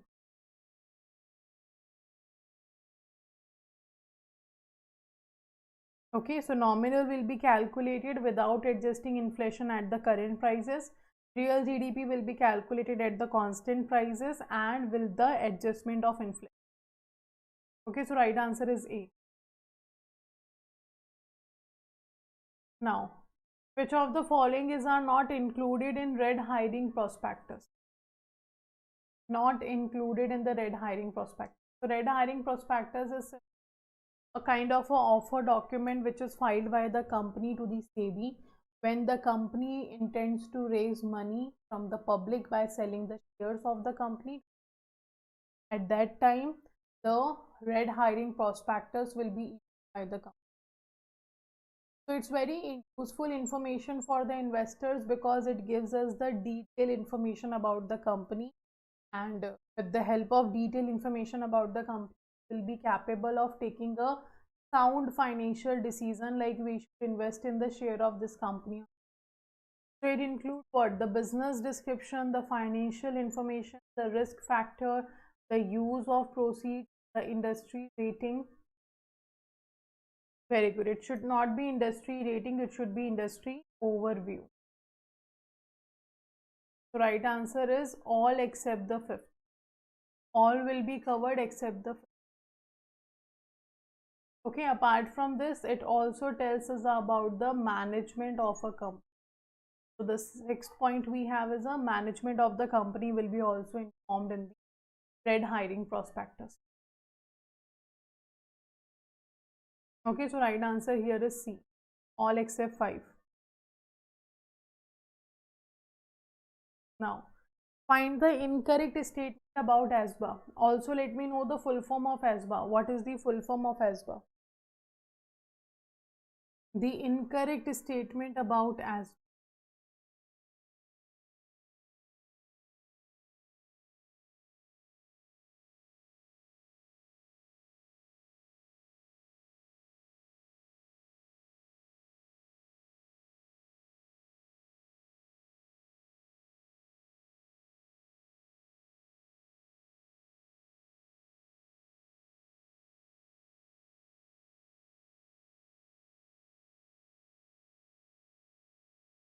So it stands for applications supported by blocked amounts. That's correct. It is the application which the investor gives to its bank and ask their bank or authorizes their bank to block a certain amount of money in the investor's account so that the investor can purchase the new issue. So ASBA is simply an application which is given by the investor to its bank, in which it authorizes its bank to block a certain amount of money in their bank account so that they can purchase a new issue of a company. Okay. So first is saying it is an application containing an authorization to block the application money in bank account. That's true. For subscribing to an issue, under ASBA facility, investor can apply in public right issue by using their bank account. That's also true. It's a capital raising tool. No, you cannot raise capital from ASBA. You can only authorize your bank to block a certain amount of money in your bank account. So the third one is wrong. Hana, so right answer is C. Okay. So it stands for application supported by blocked amount. It's an application which contain your authorization to block an application money in the bank account for subscribing to an issue. Okay. Then apart from that, if we talk about SEBI have actually specified the investor who can apply through the ASBA, and in case public issues with effect from May 2010, all the investors could apply through the ASBA.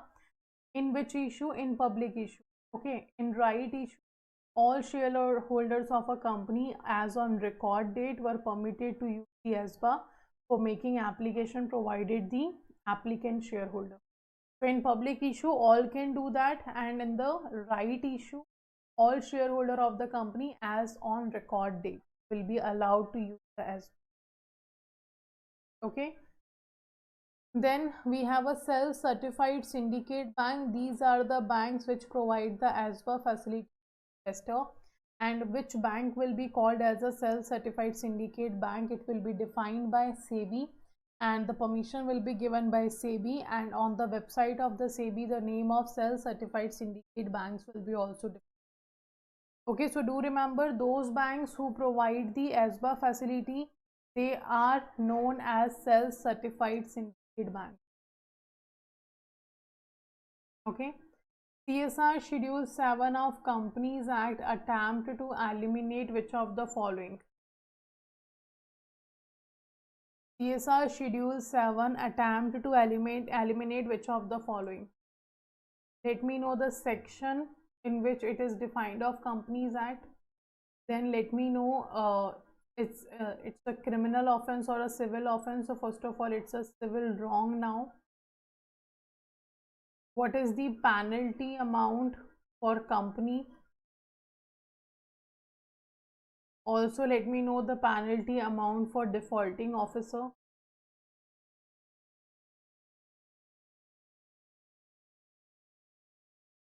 Earlier, non-compliance penalty was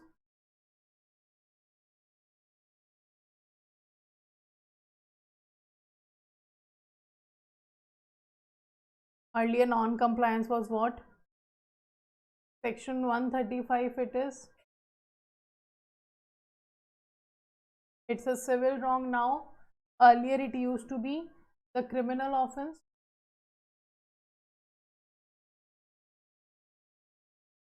In which 3 years imprisonment used to happen.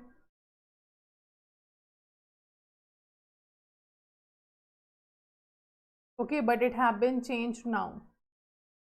Very good. For defaulting company, it is 1 crore, and for defaulting officer, 2 lakh each defaulting officer. And 2 lakh each defaulting officer. Yes, earlier 3 years imprisonment used to happen. Now, in the Schedule 7 of Companies Act, hunger, poverty, malnutrition, we are trying to eliminate all of these. So, right answer is your D. Okay, right answer will be here, D option.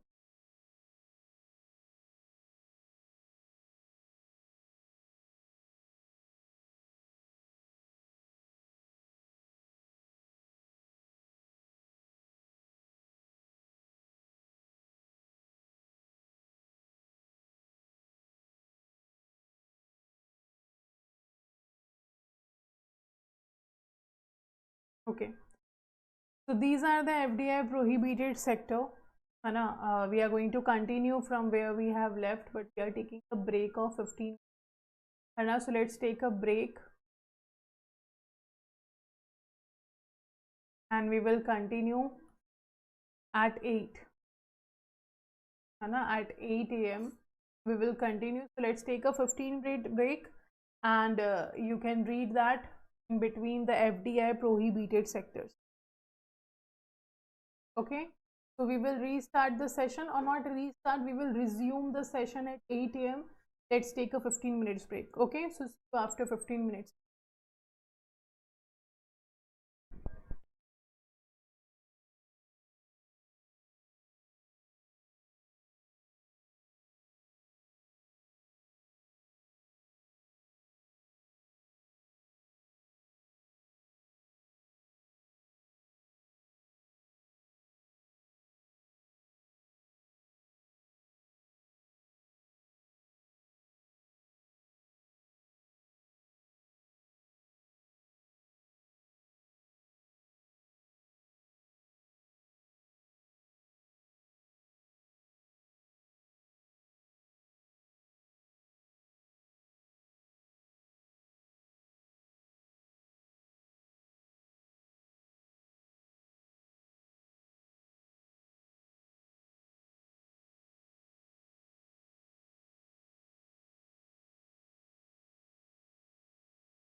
Okay, so shall we resume the session? Is everyone here?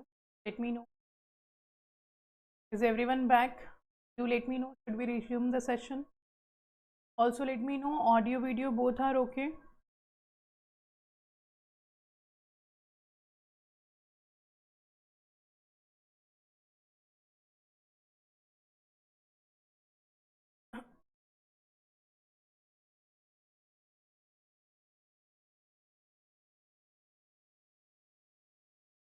Uh,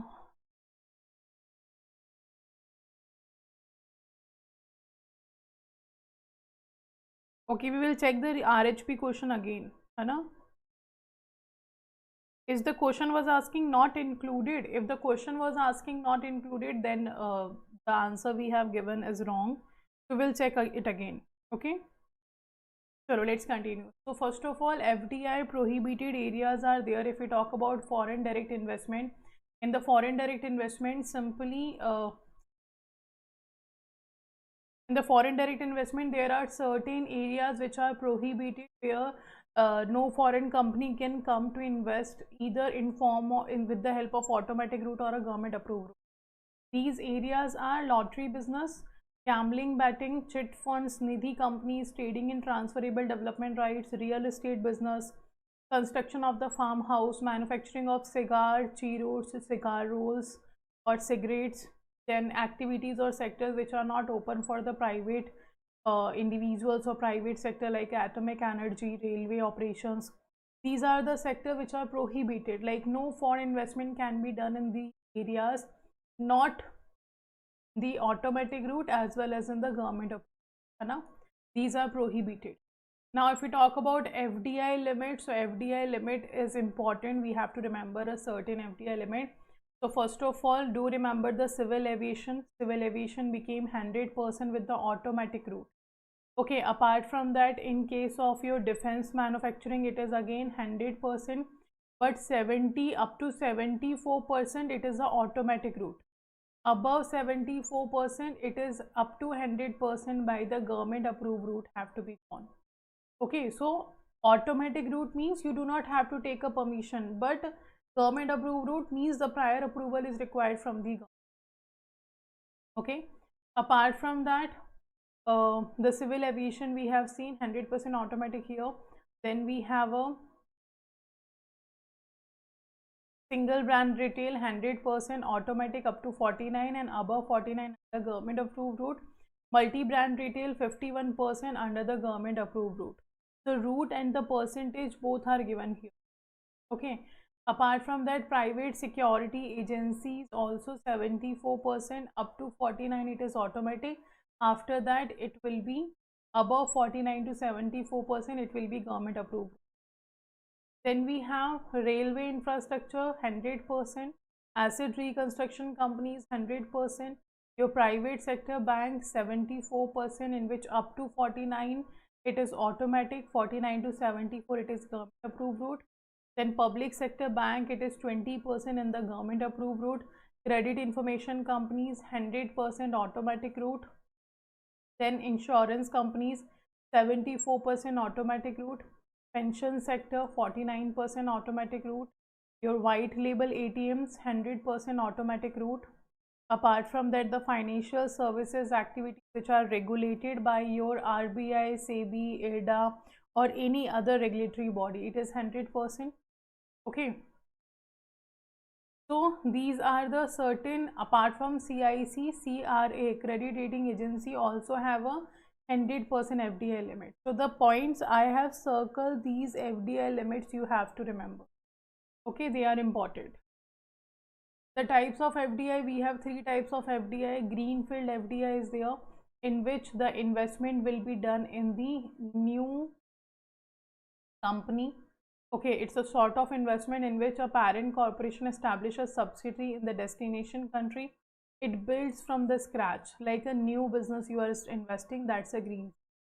Then the brownfield, you are investing in the established firm, that's a brownfield. And the joint venture is there, it is based on a foreign company and a local company joined up to share the investment, technology, profit and so on, like a Hero Honda. So these are the three types of These are the three types of your FDIs. No audio. Am I not audible? White label ATMs are those ATM which are issued by the non-banking financial companies. Those ATM which are issued by non-banking financial companies, they are known as white label ATM. Like a IndiCash ATM. IndiCash ATM is the first white label ATM of our country, which was started by the Tata. So on the IndiCash ATM, you will see it is written as a Tata product. No bank's name, logo, tagline, nothing will be there. It will be written as a Tata's product only. So that's a IndiCash ATM we are talking about. Okay, that's a IndiCash ATM. Or a white label ATM which is provided by the non-banking financial companies. Now let's move forward again back to the question we were talking about of RHP.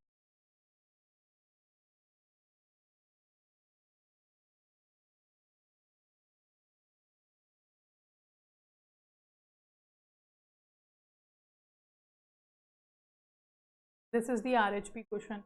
Question is asking about which of the following is are not included. Okay, so obviously all except 5 is wrong. Only 5. Let's do it. Only 5. Only 5 is not included. Answer is C. Only 5 is not included. All the others are included. Correct. Okay, right answer will be your only 5, because if we write all except 5 means only 5 is included and rest of the others are not included. So right answer is only 5. Okay, do remember this thing in the paper also, है ना? Like we have made a very silly mistake here. So do make sure in the paper you focus on what the question is asking, true or false, correct or incorrect, included or not included kind of. So we have done ASBA, CSR. Next question. The insurance industry was first opened to private sector and the FDI in the year 2000, when the government permitted FDI to the extent of dash in Indian insurance company. This cap after several years of deliberation was increased to dash in 2015, and the budget 21-22 provided for the increase in the cap for the FDI to dash %. Let me know the answer.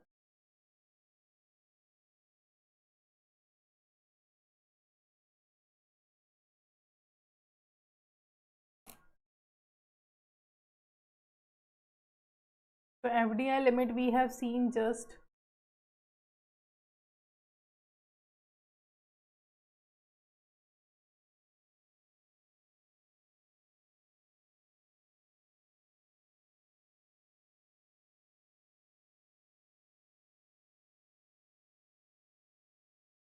Okay.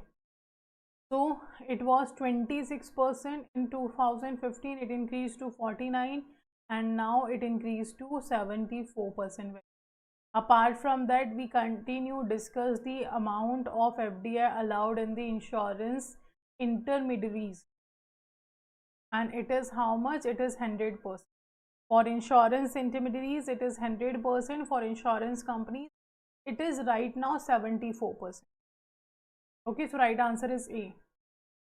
Based on the recommendation of Narsimhan Committee 1, the government implemented which of the following measures? So the recommendation of Narsimhan Committee we have seen, but on the recommendation of Narsimhan Committee, what are the measures have been taken by the government? What measures have been taken by the government?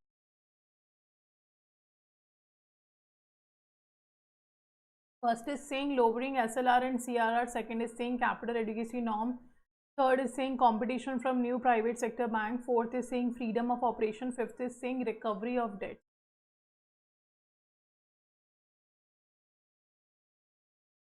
Right answer is D, that is all of the above you guys are saying. Okay, so after the recommendation of Narsimhan Committee 1, actually CRR, SLR have been decreased by the RBI. Then certain prudential norms also have been given. Prudential norms have been given to us. a certain prudential norms have been created, capital adequacy norms also created, and deregulation of interest rate also happened. Deregulation of interest rate, and a deregulation of interest rates have been done. Then the recovery of debts is correct, that have been done. They talked about the recovery of debts, speedy recovery, what can be done for the speedy recovery, and all. Competition from the new private sector bank have been given. The freedom of operations have been given to the banks, and like they have a freedom, they can decide what to do and how to do it. Then they have been also allowed to access the capital market. Access to capital market is also allowed to the bank by the government. This is also one of the measure. Okay, access to the capital market. Then local area banks was introduced. Local area banks were also introduced after this Narsimhan Committee 1, and the supervision of commercial banks was also focused. Supervision of commercial banks was also focused by the government. Okay, so all of these are what? All of these are the measures that have been taken by the government after the recommendation of the Narsimhan Committee. So right answer is all of the above. Right answer will be all of the above. Okay, next. Which of the following is our correct sweeping reforms witnessed in India? Sorry. Which of the following is the correct answer about the sweeping reform?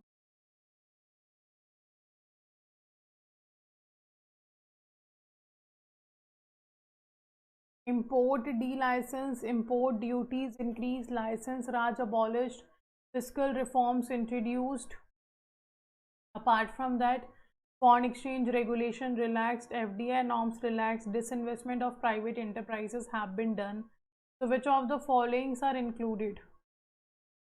These are the steps that have been taken towards the liberalization in the other sector.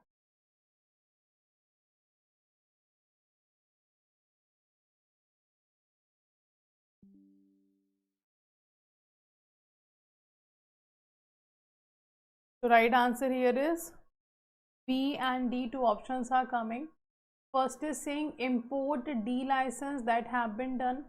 Then import duties, it is saying increase. No, import duties actually decrease. Then we have a license Raj abolished, that's true. Fiscal reforms introduced, that's also true. Foreign exchange regulation relaxed, that's also true. By introducing the FAMA, we have actually done the foreign exchange regulation relaxation. FDI norms were also relaxed, and the disinvestment of private enterprises, no, it was done for the public enterprise. So we have to answer which one is correct. First, third, fourth, fifth and sixth are correct. It means second and seventh, all except second and seventh are correct. Okay, all except the second and seventh are correct here in case of your sweeping reform. The second should be import duties reduced, not increased, and the seventh should be public enterprises disinvestment. So right answer is B. And these are the sweeping reforms: import de-license, import duty reduced, production licensing done away with, the license Raj abolished, trade policy introduced, fiscal policy, fiscal reforms introduced, exchange rate was unpacked. Apart from that, the foreign exchange regulation relaxed, the FDI norms relaxed, and the disinvestment of public enterprise have been done. Okay, so all these are the sweeping reforms that was introduced under the liberalization in other sectors. Which of the following channels are correct through which reach the infrastructure sector? The funds will reach to the infrastructure sector from which of the following channels?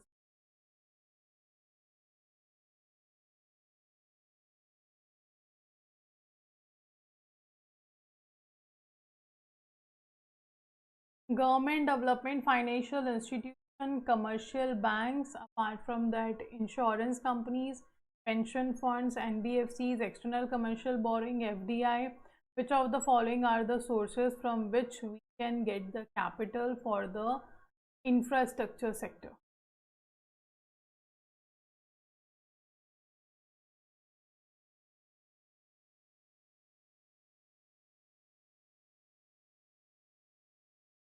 A, B, C or D? And the answer is all are they. They all are actually helping us to get the fund for the infrastructure sector. So right answer is D. Okay, right answer is D. You can see the government, development financial institutions, commercial banks, NBFCs, insurance companies, pension fund, external commercial borrowing, FDI, they all are allowed to provide the capital to the infrastructure. Now, which of the following are the characteristics of infrastructure financing? The characteristics of infrastructure financing. The longer maturity, larger amount, higher risk, fixed and low but positive real returns.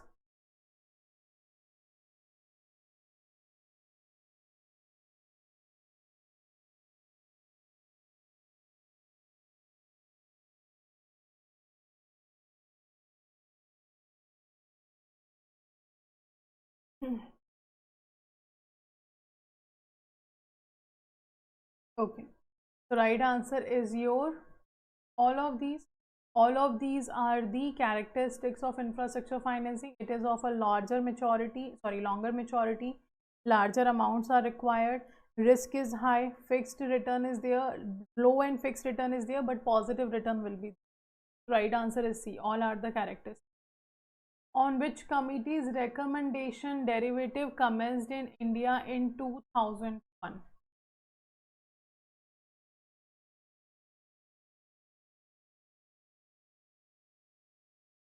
Which was the committee which recommended the derivative trading? LC Gupta committee, Sudani committee, Rangarajan committee or CB Gupta committee?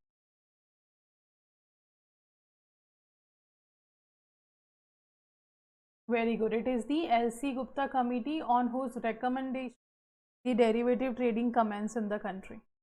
Right answer is A. Now, which of the following statement is true for the economic planning in India? Which of the following statement is true regarding the economic planning in India?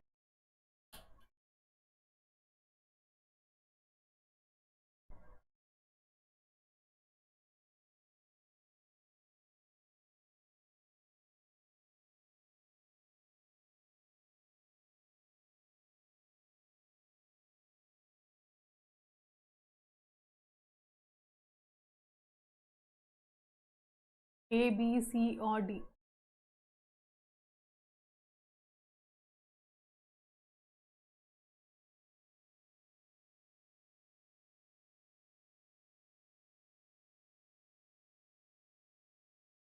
Okay, first is saying that India adopted a system of 5-yearly planning to address its various socio-economic problems. Indian government adopted 5-year plan starting from first year plan in 1951. So both are correct. Both the statement regarding the economic planning of India is correct. Right answer is your C. Okay, and India adopted this 5-year planning from Russia, from USSR.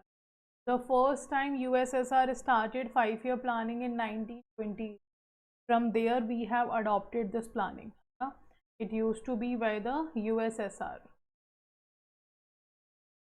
Now, India has one of the world's dash growing economies. It also has one of the most dash society.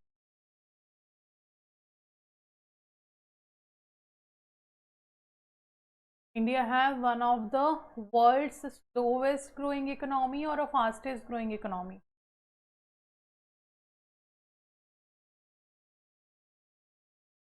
Obviously, we are saying India is the world's fastest growing economy in the world right now.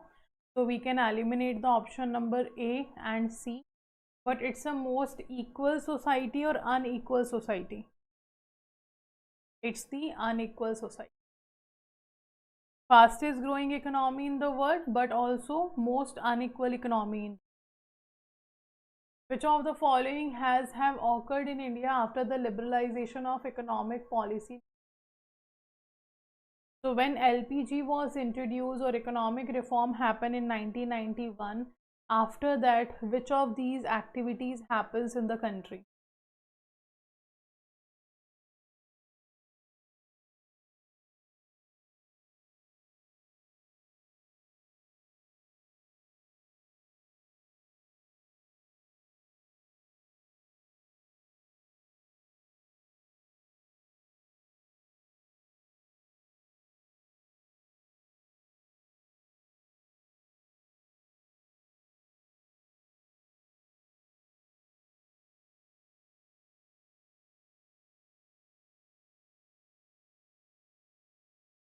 A, B, C or D?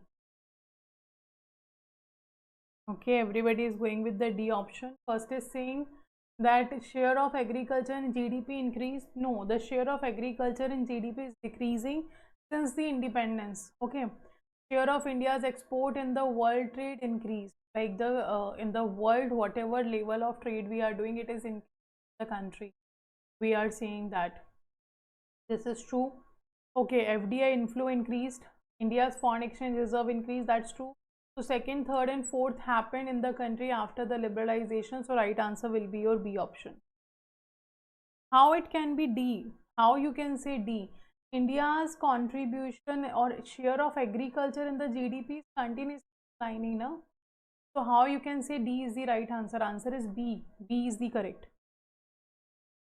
Not after liberalization, but after independence, India's share of agriculture started declining in the GDP.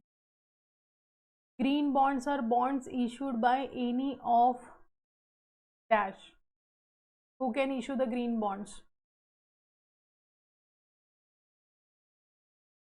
Answer very quickly. We will take a little speed here. So green bonds are used for the climate change, climate action purpose. Green bonds are those bonds in which we are raising the capital from the market in form of debt for the purpose of environment friendly projects. And it can be issued by sovereign entity, intergovernmental group or alliance or corporates. Any one of them can issue the green bonds. Right answer is D. Now, migration is often outcome of a series of factors that are worsened by changing the environmental condition as well as developmental demographic situation. What are those factors?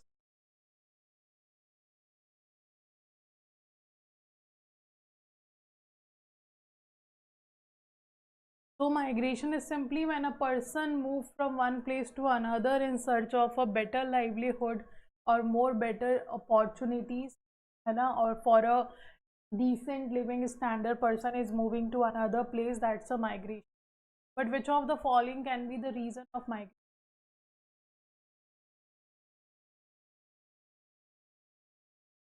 Economic, social, political. It can be all. It can be economic, social, political. Now it is also environmental. There is also one more factor, that is an environmental factor, because of which people are living from one place to another. Okay, so right answer is D here. All of the above. Next, what were the reason for introducing economic reform in 1991? That was also known as a LPG policy. So we have discussed that there are the certain issues Indian economy was facing, and to resolve those issues we went to the World Bank and IMF, and they have done the compulsion that we will be helping you out if India introduce the economic reforms, right? So first thing saying reduce in foreign exchange reserves, the surplus balance of payment, increase in deflation.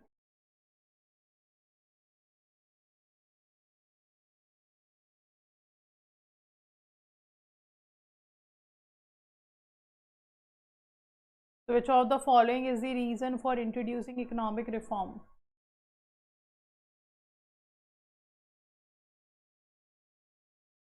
Okay, the surplus balance of payment was not there, it was the deficit balance of payment. One of the reason was deficit balance of payment. Reduce in foreign exchange reserve was correct. Increase in deflation, no, there was an increase in inflation. So the reason given here is only one. Only first one is correct, the other two is wrong. Apart from that, we have seen the deficit balance of payment, increase in inflation, there was an increase in fiscal deficit. Increase in fiscal deficit was there. And then the Gulf War happened. Because of the Gulf War, the crude oil prices increased. Okay, and the foreign exchange reserve was only left for 2 weeks. After that, we were not capable of making the payment of our import bills, right? Apart from that, we have also seen the public sector undertakings were in loss. They were having a worst financial situation. Okay, so they were in the loss. So at the end, there was a compulsion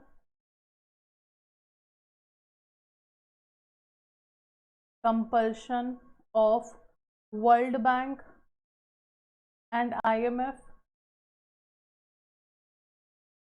So when we went to ask for a help from the World Bank and IMF, they have made a compulsion that we will be helping you out if you do the economic reforms.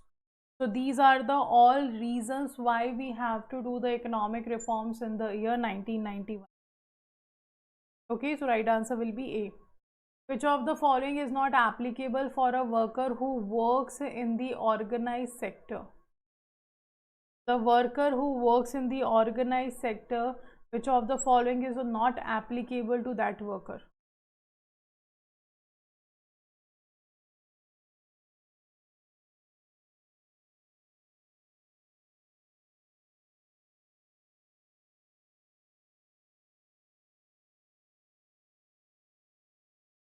First is saying that the post-liberalization in the 1990s, also the economy was open to a great extent and India became practically convertible on the current account.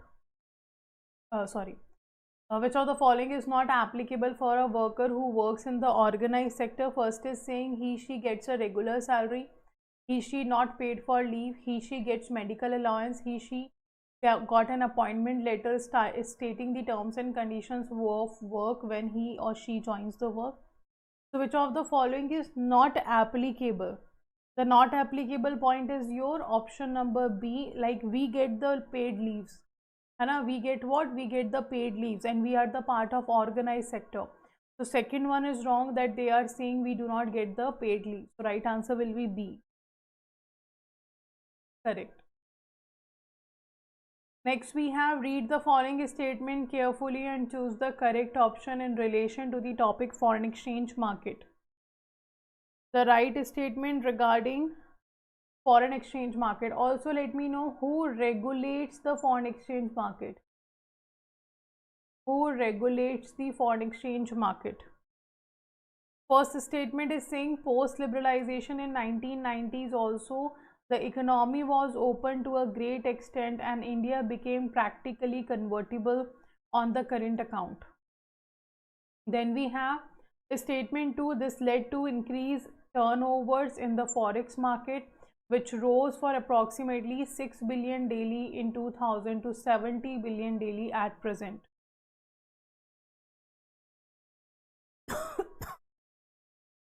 FEMA 1999 do not regulate the foreign exchange market. It's not a regulatory body. Anna, you have to understand that FEMA is not a regulatory body. FEMA is an act which defines a certain rules, regulation, restrictions, norms. But the regulatory body will be RBI. Okay, forex market is regulated by RBI. And both the statement regarding the forex market is correct. Actually, post liberalization we have seen that the economy was open at a great extent and practically we have allowed the fully convertibility in the current account. Like whatever currency will come and whatever currency will go, they will be converted whenever it is required fully. Then and there was an increase in the turnover in forex market, which used to be $6 billion daily, increased to $70 billion at present. So right answer is C. Both are correct. Other than the primary function of banks, the other function includes. What are the other function includes?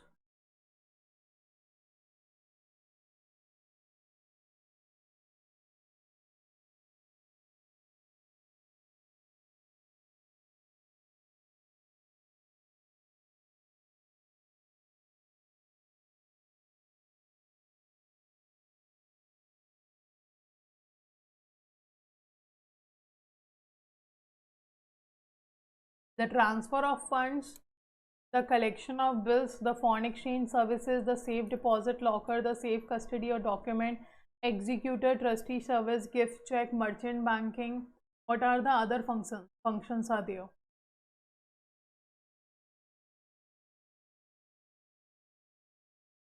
All of the above, true. All of these are the functions which are the other functions which bank provide to their customer. All of these will be done by the bank. Right answer is D. Which of the following function of NAFID is are correct? The following function of NAFID which is correct?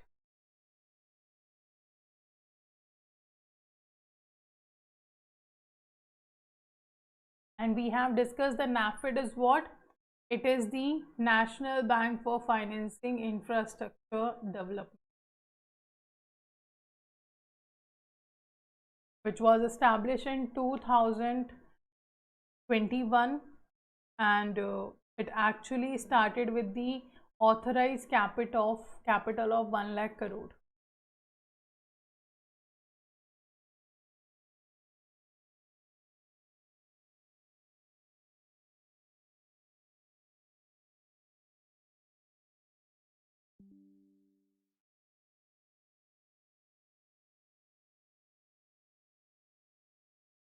Okay, B and C. So let's see.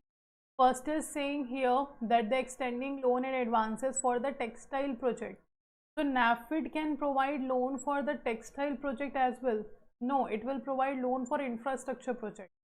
Taking over or refinancing existing loans, that's true. Attracting investment from the private sector investor and institutional investor for infrastructure project, that's also true.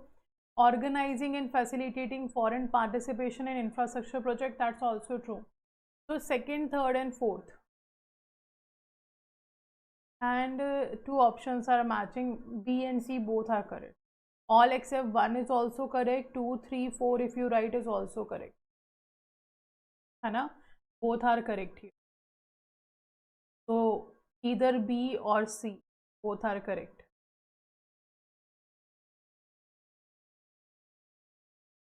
Okay, so you can see here the functions of NAFID defined. It can extend loan and advance for infrastructure project. It take over or refinance such existing loans. It attract the investment from private sector investor, institutional investors for the infrastructure projects, or it organize and facilitate the foreign participation in infrastructure projects of ours. It also facilitate the negotiation with various government authorities. For what purpose? For dispute resolution in the field of your infrastructure financing, which provide consultancy services in the infrastructure financing of our. Okay, so all these are the functions of NAFID. Apart from that, the management of NAFID include whom? The board of directors of NAFID will have one chairman. And how many chairperson is there? One chairperson is there, which will be appointed by central government with consultation of RBI. Then a managing director will be there. Up to 3 deputy managing directors will be there.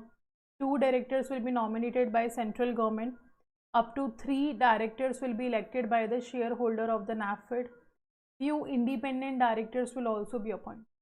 These are the board of directors of NAFID. Okay, and in 2021, Mr. V.K. Kamath was the first chairperson of NAFID.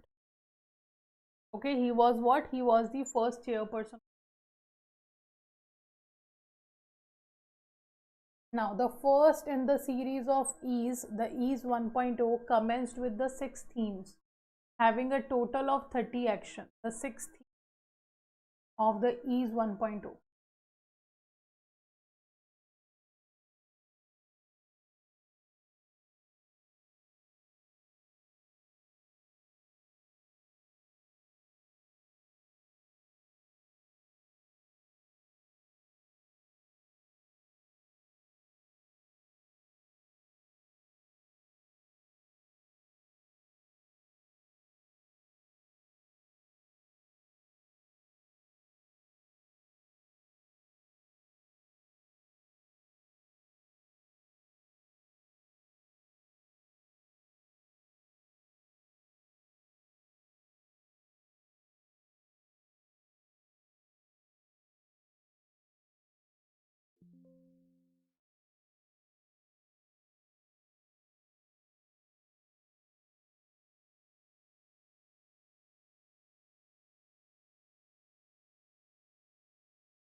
Okay, the right answer here is the customer responsiveness. First statement is saying customer responsiveness. Second is saying responsible banking. Third is saying credit of tech. Fourth is saying public sector undertaking as Udyami Mitra for MSME. Fifth is saying deepening financial inclusion and digitalization. And sixth is saying ensuring outcomes. And all of these are correct. Right answer is C. All of these are correct. Okay, these are the themes of your EASE 1.0. You can see here, if we talk about the EASE reform, it initiated in the January 2018. Okay, apart from that, it was done through the collaboration between the government and the public sector banks. We have introduced the EASE reforms in the country. Apart from that, it represents a concerted effort to drive the modernized reform within the public sector bank. So we wanted to introduce the new reforms in the public sector bank, which will be helping to grow the public sector bank. Okay, it was commissioned by whom? It was commissioned by the Indian Banks Association. Okay, and it was crafted by the Boston Consulting Group, that is BC. And why we have introduced the EASE reform? The objective was to investigate the contemporary reforms that will enhance the profitability, the asset quality, the customer service, and the digital capabilities of the public sector bank. So we wanted the public sector bank to have what? To have a profit, better asset quality, better customer services, better digital capability. That's why EASE reform introduced in 2018 with the collaboration between government and public sector banks. It was commissioned by Indian Banks Association. Okay. Now, if we talk about the EASE reform, EASE 1.0 report showed the significant improvement in the public sector banks performance in the resolution of your NPA transparency. So, EASE 1.0 have introduced a lot of transparency in the EASE 2.0 was built on the foundation of EASE 1.0. Like on the same foundation with the same 6 themes it was built. Okay, new reforms action point across 6 themes was introduced to make the reform journey irreversible, strengthen process and system, and drive the outcome. That's why the EASE 2.0 was introduced. Okay, apart from that, EASE 3.0, if we talk about, it seeks to enhance ease of banking for all customer experience and the technology. So in the EASE 3.0, we are trying to do what? We are trying to enhance the ease of banking. In what? In all customer experiences by using the technology. EASE 4.0 commit the public sector banks to tech enabled, and it commits that public sector bank will be tech enabled. It will be simplified and collaborative banking for the further agenda of customer centric digital transformation. That was the target of EASE 4.0. And the EASE 5.0 is actually public sector bank will continue to invest in the new age capabilities, and it will deepen the ongoing reform of them to respond to evolving customers' needs, changing the competition and technology. So simply in all the EASE reforms, we are trying to make the public sector bank more capable of technology and providing more better customer services to them, which will enhance their profitability as well. Okay, so EASE agenda is simply aimed at the institutionalizing clean and smart banking.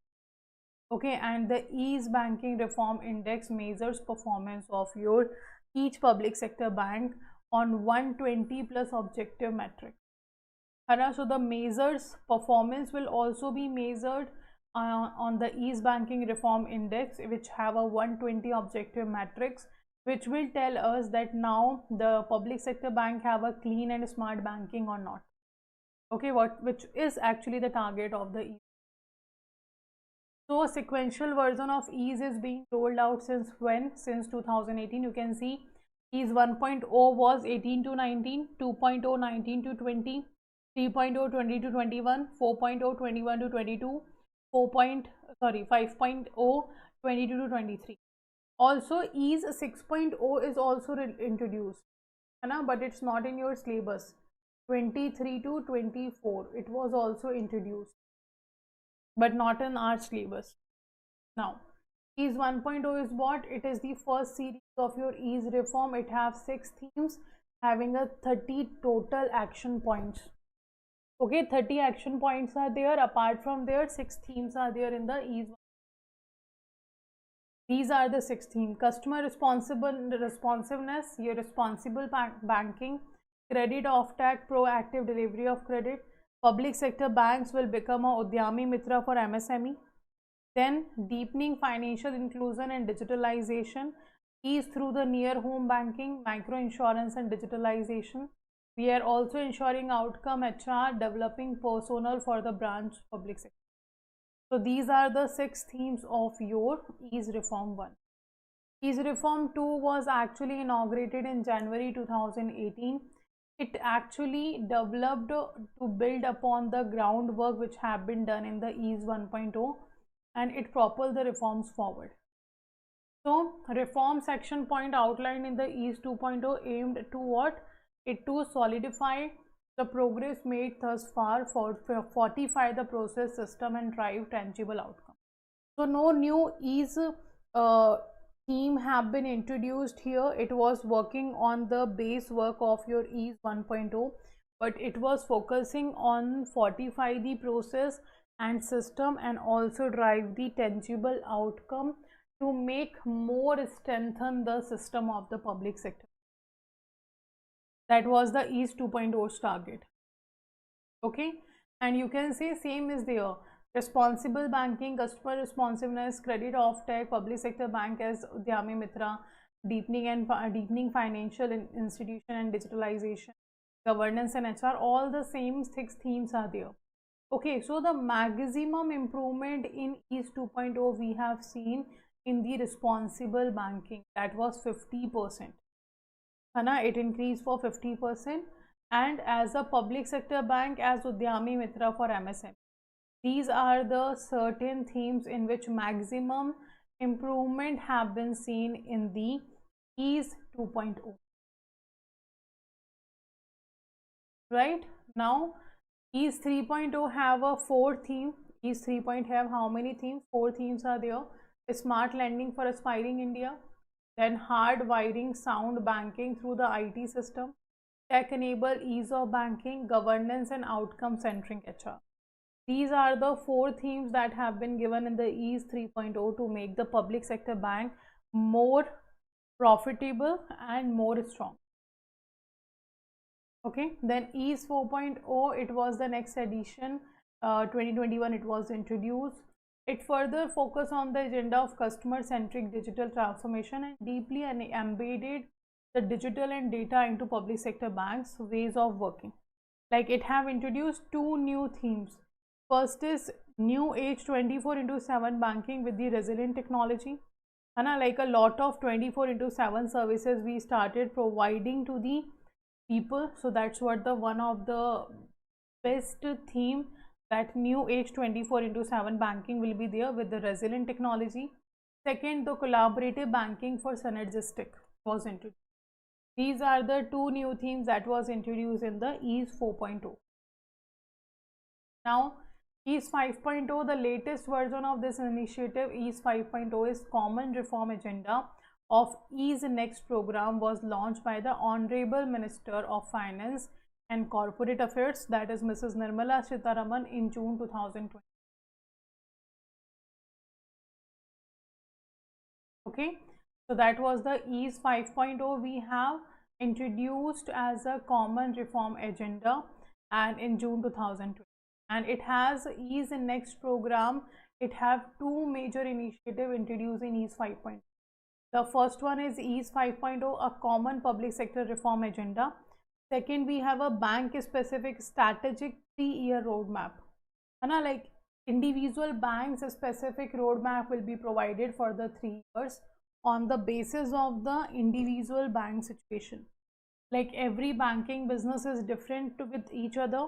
So according to the individual bank's business, we will providing the 3 years roadmap, a specific strategy to the bank. So these are the two major initiative of the East 5 Okay, so these are the total 5 reforms in which have been given in our clear. So do remember ease reform. Next, which of the following are the function of a typical central bank? Which of the following is a function of a typical central? First, it acts as a regulator and supervisor of the payment and settlement system. Second, it maintains the manager of foreign exchange, maintain the financial stability. It is the issuer of currency and it plays a developmental.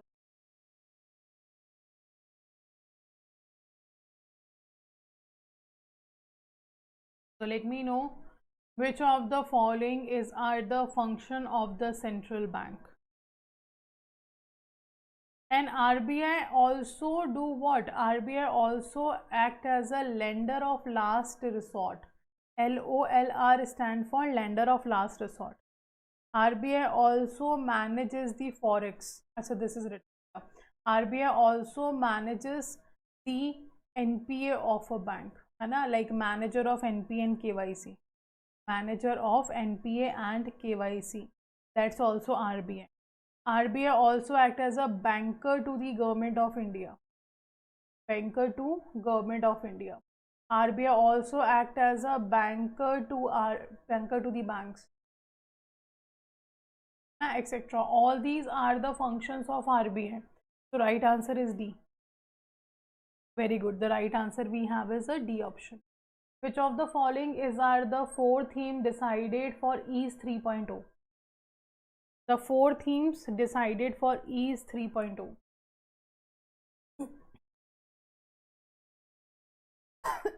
Sorry. Let me know the answer of this question.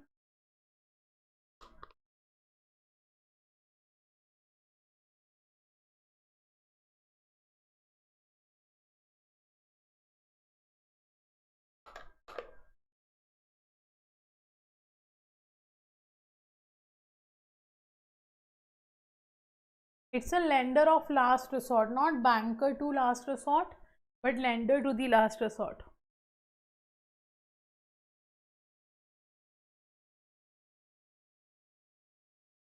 Very good. The smart lending for aspiring India, hardwiring sound banking to IT, tech enable, ease of banking, governance and outcome, all are the 4 themes of EASE 3.0.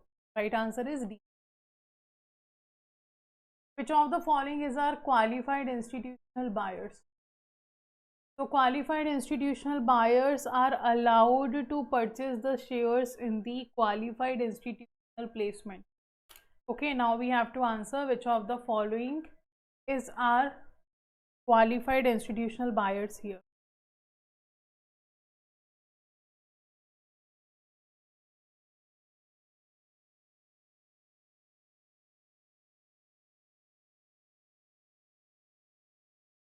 Dual commercial bank, foreign institutional investor register with SEBI, venture capital fund register with SEBI, state industrial development corporation.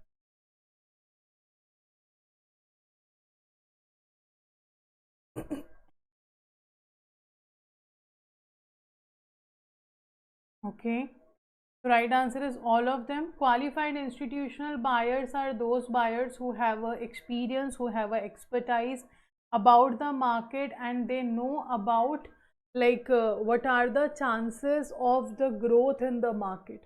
They are the qualified institutional buyers. So all of them will be included. The primary dealers are also included. The NBFCs are also included. Okay, they are also your qualified institutional buyers. Which of the following are the characteristics of forex market? The characteristic of forex market.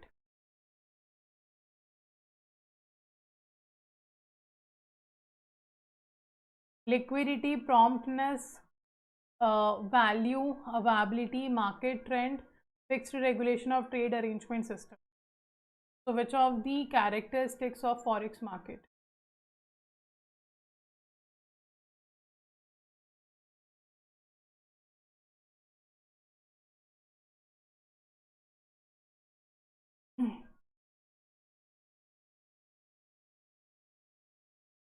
Okay, so first is courage, liquidity is there. Okay, apart from that, promptness is also there. If we talk about the value, the forex market has a traditional no service charges and etc. Availability is there, market trend is there, fixed regulation is not there. It should be a flexible regulation, and it should be what? It should be flexible. Flexible regulation of trade arrangement system. Apart from that, we also have a margin. One of the, or we can write seventh characteristic is a margin. Eighth, we can also say that it have a one valued quotation. One valued quotation. That's also a characteristics of your forex market. So right answer is first, second, third, fourth and fifth, or we can write all except 6. All except 6 are the characteristics of forex market. So right answer will be your C option. Now, what is the minimum capital requirement for the formation of asset reconstruction company under the revised regulatory framework? We have discussed that yesterday as well. In the case of asset reconstruction company, what is the minimum capital requirement? Asset reconstruction companies are those companies which actually buy the NPA of a bank and sell that in the market and will cover their profits. So that's the asset reconstruction companies. And what is the capital required for them? Very good, it is C. 300 crore is required. Okay, for the formation of ARC. Zero hunger is related to which of the following sustainable development goals?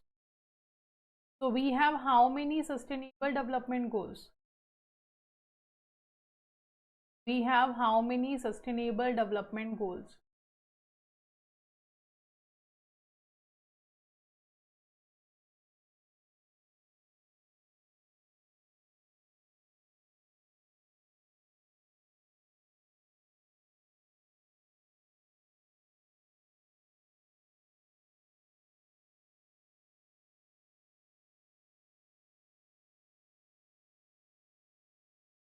$17 goals total we have. हमारा total 17 goals are there, and targets we have 169 targets have been given. Okay, and the duration is 2050 2030. We have to achieve these 17 goals, in which we are talking about zero hunger. Zero hunger is a second goal. Acha, what is the goal 1? What is the goal 5? What is the goal 4? Promptness means immediately available. Like you do not have to wait for the response. Immediately the response will be given to you. Zero hunger is a second goal. What is the first goal? First goal is your no poverty. Okay, no poverty is the first goal. If we talk about the fourth or fifth goal, fourth is your quality education. Fourth is your quality education. And the fifth one is your gender equality, which is there, which is not in the country. Okay, gender inequality is also there in the country. Sure. So these are the right combination of your goals of SDG. So right answer is D. And the remaining goals are these. Do remember them. No poverty, zero hunger, good health and well-being, quality education, gender equality, clean water and sanitation, affordable and clean energy, decent work and economic growth, industry, innovation and infrastructure, reduced inequalities, sustainable cities and communities, responsible production and consumption, your climate action, life below water, life on land, peace, justice and a strong institution, partnership for the goals. They all are the types, the goals of the SDG, right? These are the 17. Out of these, 13th number goal is very important. It will also be asked, that is a climate action, because we have a chapter as a climate change. Okay, that's why. Now, RBI has recently launched its digital currency CBDC. The RBI's digital rupee will be treated as what? CBDC stand for Central Bank Digital Currency. So RBI have introduced its central bank digital currency. It will be treated as a hard currency, it will be treated as a fiat money, as a fiduciary money, or a representative money.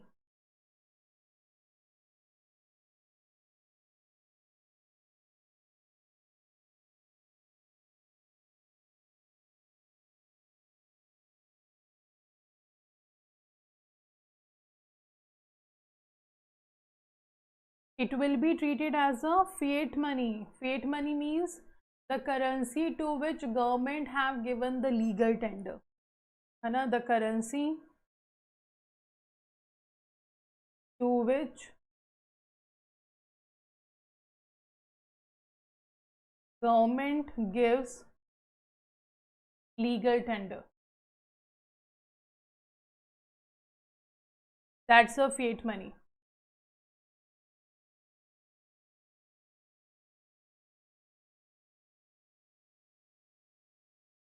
Okay, that is known as what? It is known as a fiat money. Now, the right answer is B.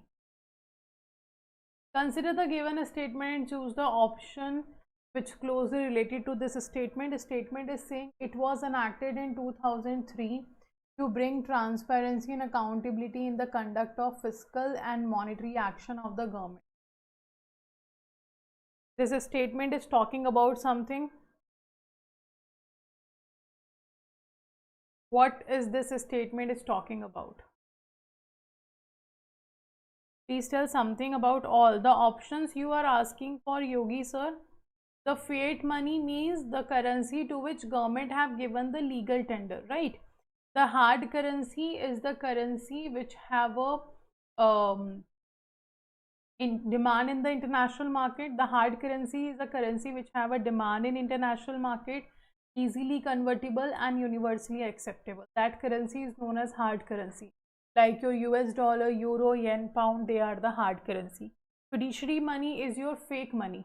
Okay, and representative money is when something which is not money itself, but it represents the money. Like a share. Share is not a money, but when you give a share to someone, the somebody will give you the money. The check is not a money, but when you give check to someone, you get a money. So that's a representative money. Clear? So hard currency, fiat money, fiduciary money, and representative money. We have discussed all. So Sarfasi Act came in the year 2002. IBC came in the year 2016. Finance Commission 19. So obviously 2003 we have a FRBM Act. Okay, so right answer is your C. Which of the following statement correct regarding the business cycle? The statement correct regarding business cycle.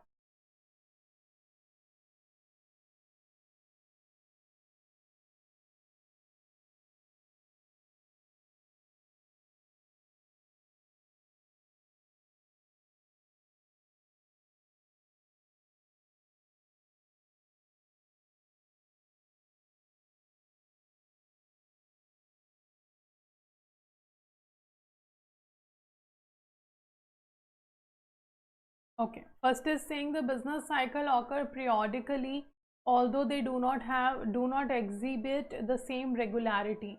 Like they are periodical, but not in the same regular period.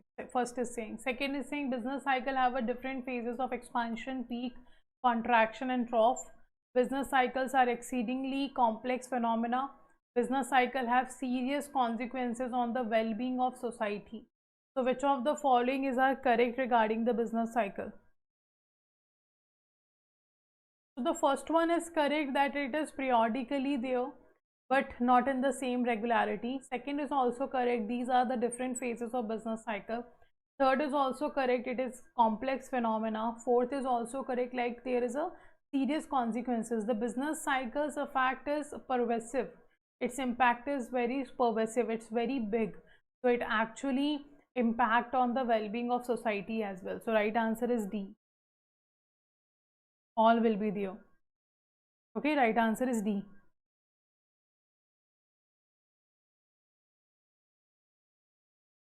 Now, Which of the following statement is are representing characteristics of business cycle?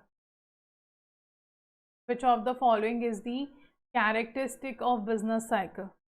Business cycle is also known as your trade cycle or economic cycle. You can call it what? Trade cycle and economic cycle.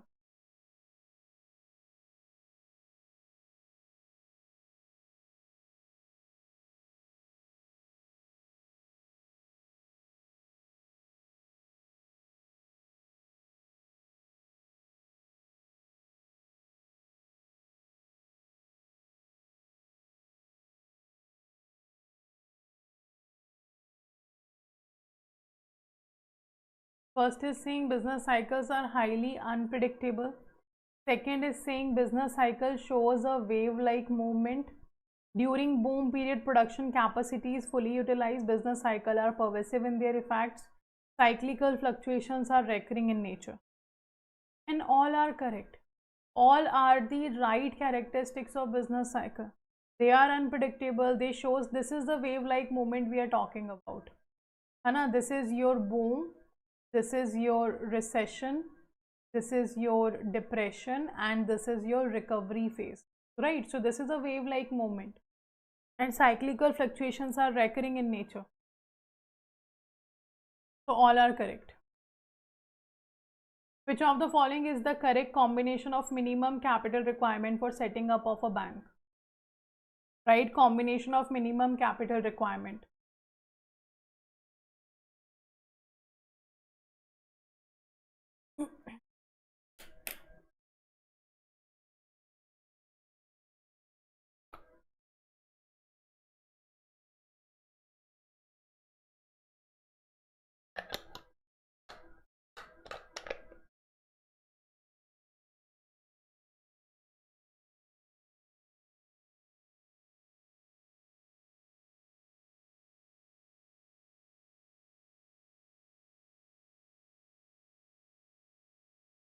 Okay, very good. So right answer we have is a D option, all are correct combination.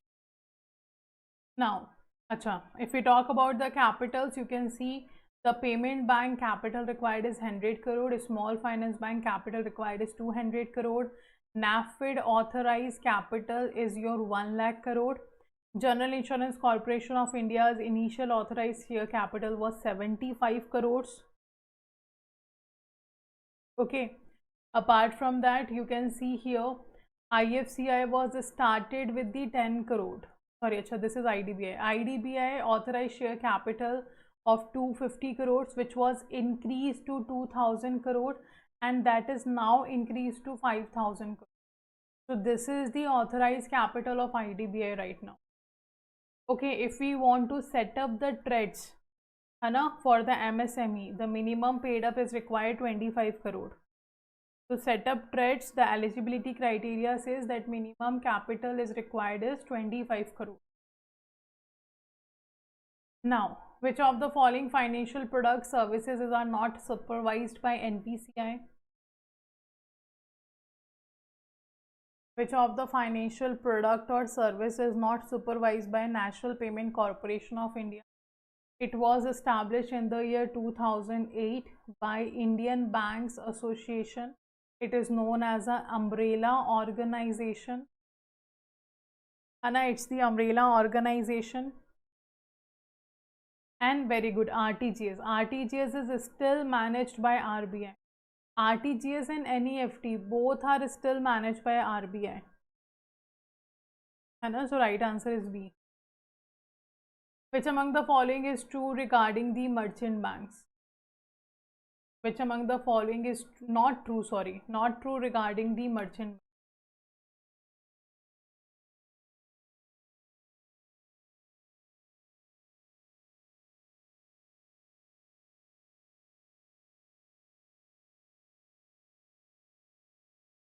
Not true regarding merchant bank.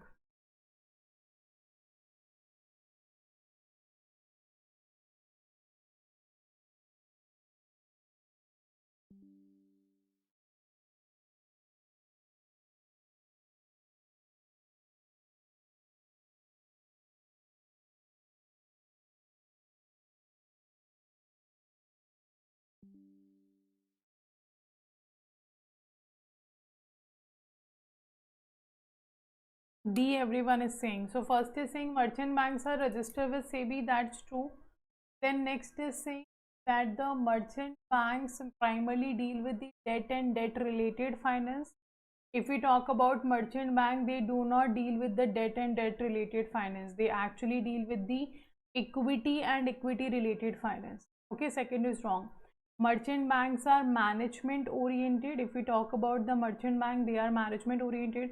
Merchant banks are mainly financiers. No, they are not financiers. They provide the functions like project counseling, capital structuring, takeover, amalgamation. So this is not correct.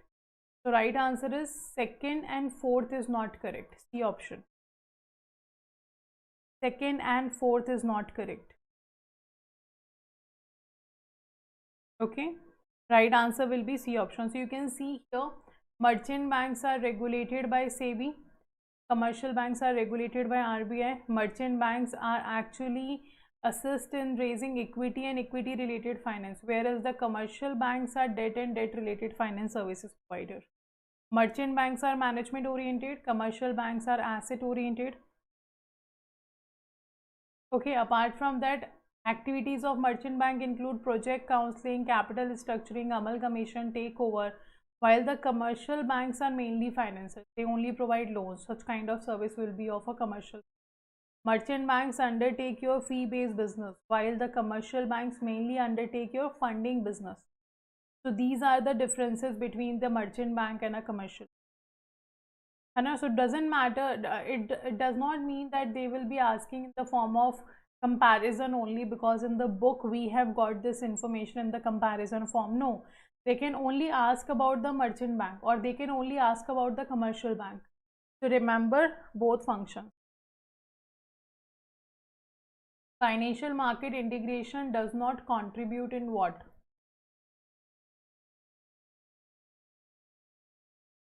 It's regulated na ma'am. What you are asking regulated, Nalina ma'am? Merchant banks, yes.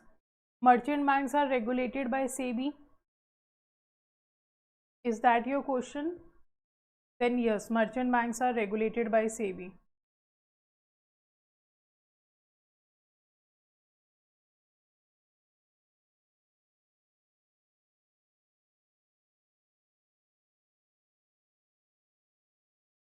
Okay. So improving monetary policy transmission in the economy, reduce arbitrage opportunity, reduce the competition in the market, efficient allocation of funds. So which of the following not done with the financial market integration? It is reducing competition. It do not reduce the competition in the market. Okay, so right answer is C. It do reduce the arbitrage opportunities. Arbitrage opportunities are reduced because there is a integration in the market. So arbitrage is the profit we used to get from the by selling the same commodity in the two different markets. That we do. But now because the markets are integrated with each other, that will be reduced.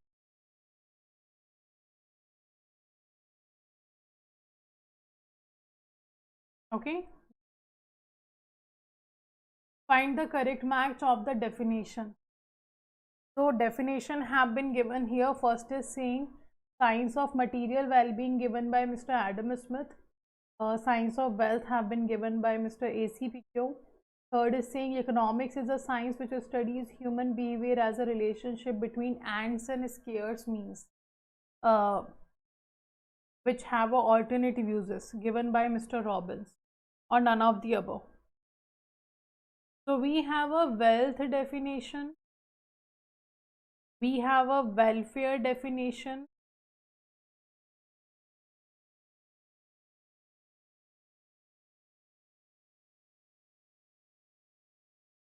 okay. Apart from that, we have a scarcity definition, we have growth definition. These four definitions are very important of economics.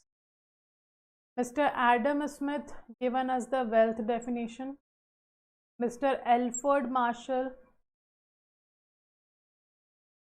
have given us the welfare definition, Mr. Leonard Robbins have given us the scarcity definition, and Mr. Paul Samuelson have given us the growth definition. So the first is wrong, the second is wrong, but the third is correct.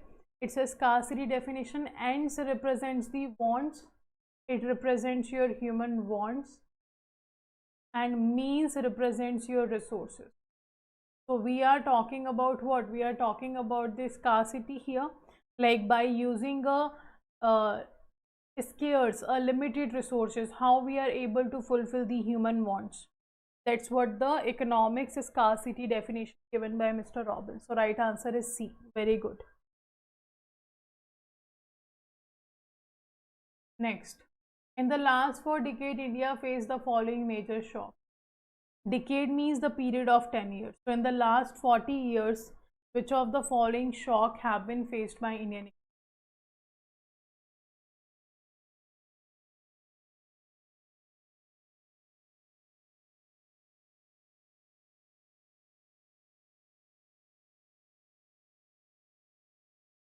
The 1991 balance of payment crisis, the 2008 global financial crisis, the COVID-19 pandemic. And the answer is all. All of these 3 major shocks have been faced by Indian economy in the last 4 decades. The penalty for non-compliance with CSR provisions are, what is the penalty that you can see on the CSR provisions?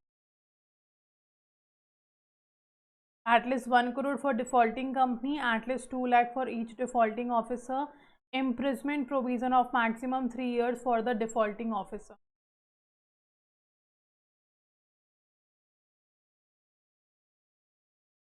It is your first is correct, second is correct. Imprisonment is not anymore is there, so the right answer is A. Option number A. In all, it cannot be all, Nitin sir. We have discussed na, imprisonment used to be there when the non-compliance with of CSR was your criminal offense, but it's a civil offense now, so no imprisonment is there. Right answer is 1 and 2 only. Under the Pradhan Mantri Suraksha Bima Yojana, the scheme is available to the people of the age group of. Also, let me know the age group of Jeevan Jyoti Bima Yojana scheme and the age group of Atal Pension Yojana scheme.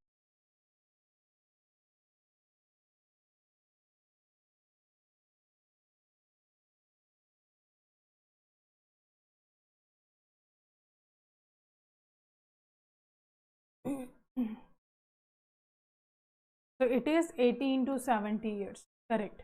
What about the Jeevan Jyoti Bima Yojana and Atal Pension Yojana?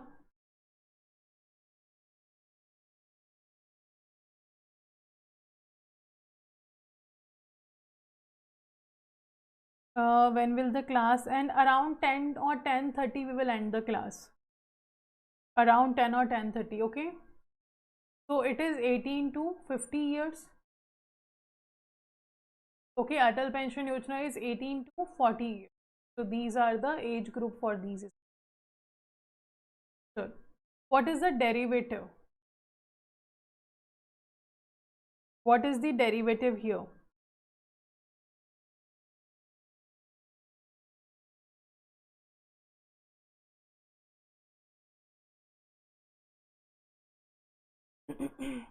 So first is saying whose value changes in response to change in a specified interest rate, security price, commodity price, foreign exchange rate, index of price or rates, a credit rating or credit index, or a similar variable, which is called a underlying.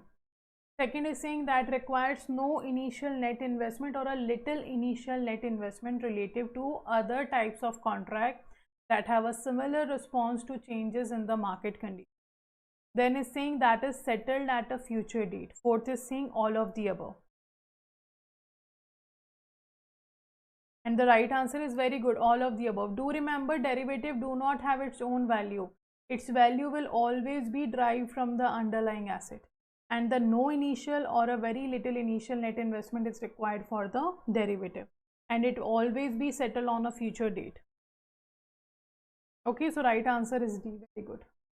So what are the types of derivatives? What are the types of derivatives? Like broadly, they are divided into how many types?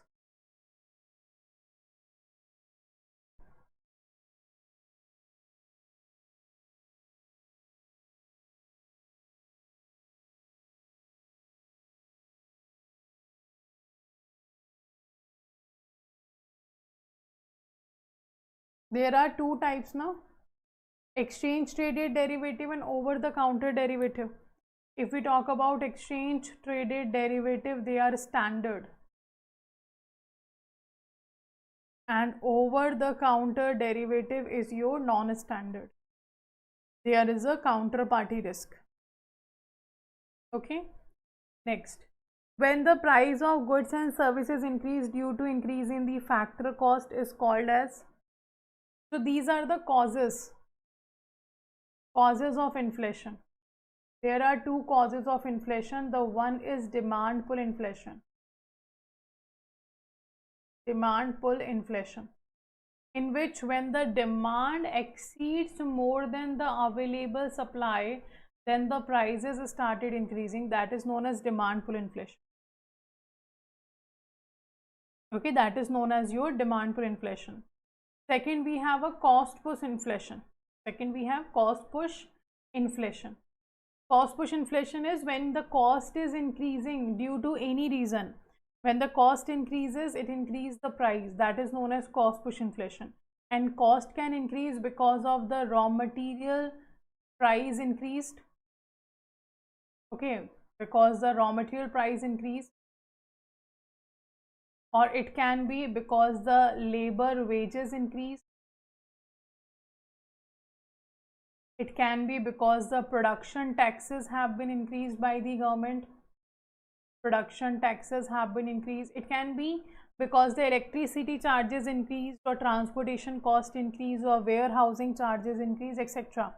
So because of any reason, if the costing of a product is increasing, it will increase the inflation. So right answer will be here.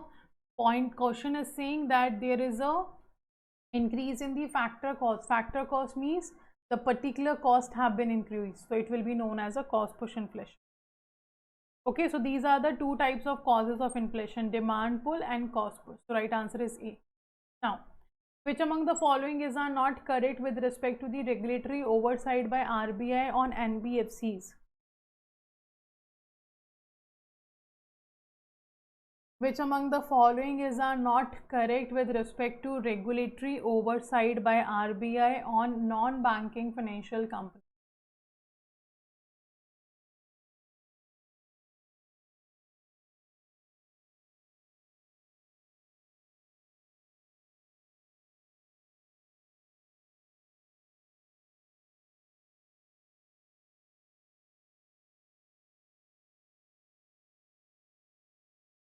A, B, C or D?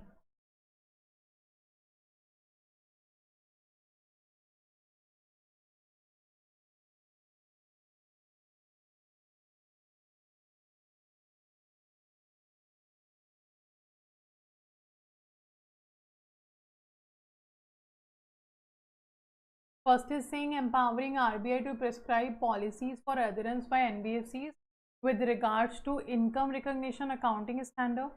Second is saying empowering RBI to issue direction to NBFCs for their auditors with regard to their preparation of balance sheet, profit and loss account, disclosure of liabilities. Third is saying empowering RBI to order a special audit for small finance banks. Empowering RBI to prohibit NBFCs from alienating assets. Empowering RBI to file winding up petition against the NBFC. So which of the following is not correct regarding the same? Very good. The right answer is your empowering RBI to order a special audit of a small finance bank. We are talking about a regulatory oversight by RBI on NBFC. So this is not a part of it. So right answer will be B. Right answer is B, that is the third only. Okay, right answer will be B, that is the third option. Now, consider the following statement about the taxation on capital gains.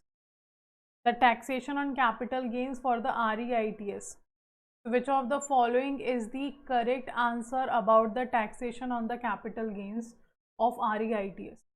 So in the REITs also two types of tax will be taken. The first is on the basis of dividend. The taxation will be there on the dividend, or we can say the interest income.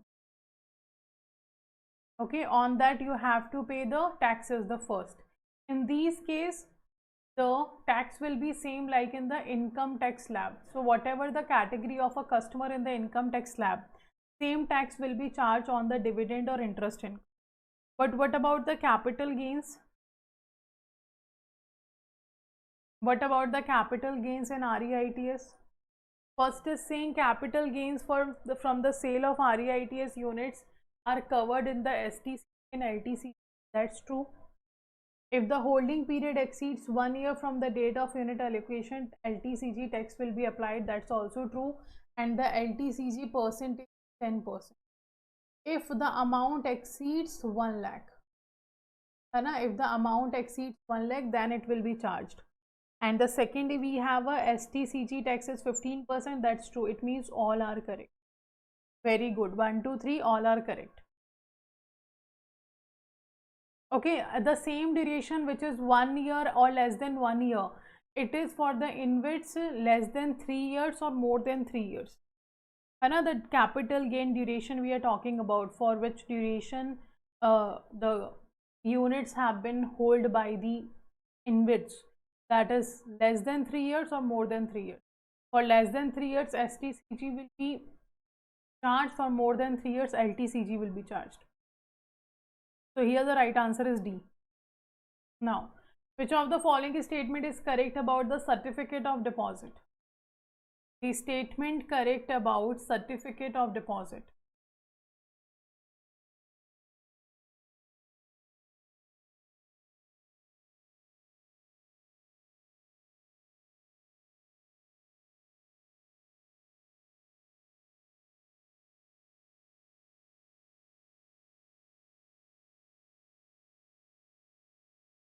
Banks are not allowed to grant loan against CDs. Buyback of CDs at prevailing market price can be made only 7 days after the date of issue of the CD.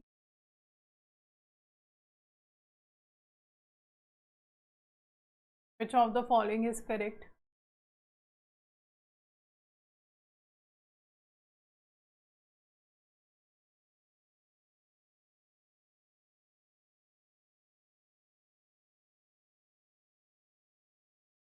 So banks are not allowed to grant loan against the CDs unless specifically permitted by RBI. That's okay. So first is correct. Buyback of CDs at the prevailing market price can be made only 7 days after the date of issue of CD. That's also true. It means both the statements are correct. Okay, CDs are issued by banks and financial institutions.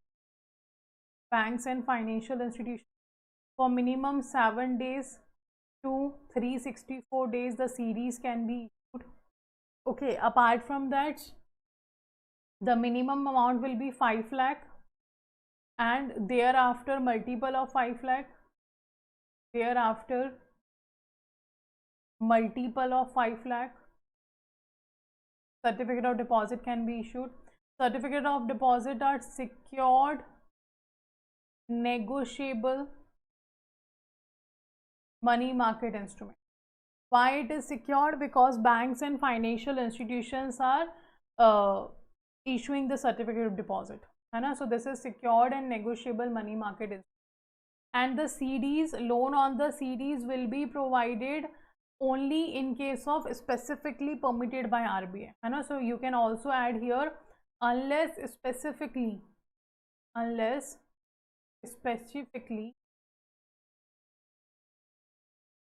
permitted by RBI.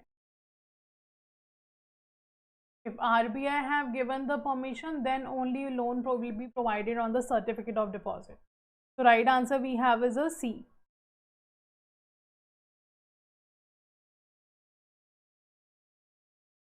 Okay, do remember all these details. Achha, and the CD was introduced in the year 1989. They were introduced in the year 1989. Next, filling the blanks. Consider a company that has an expected requirement for a loan after 3 months. Okay, it is concerned that the interest rate will increase from the current level, hence it may have to pay a higher interest on a loan. So the company can enter into an dash with its banker where it pays fixed interest rate to hedge or fix its borrowing cost today for a requirement after 3 months. What type of instrument is it? It's a forward rate agreement, it's a currency swap, it's a option, it's a future rate agreement.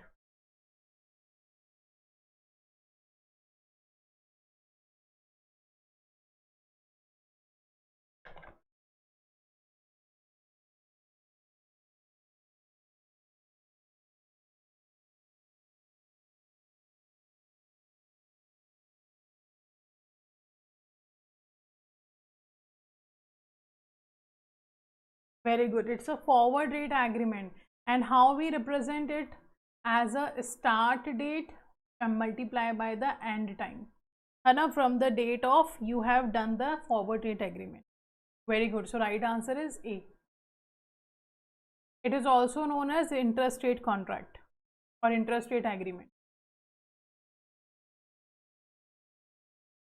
Okay, which statement is correct regarding the underwriting of issues? The statement correct about underwriting of issues.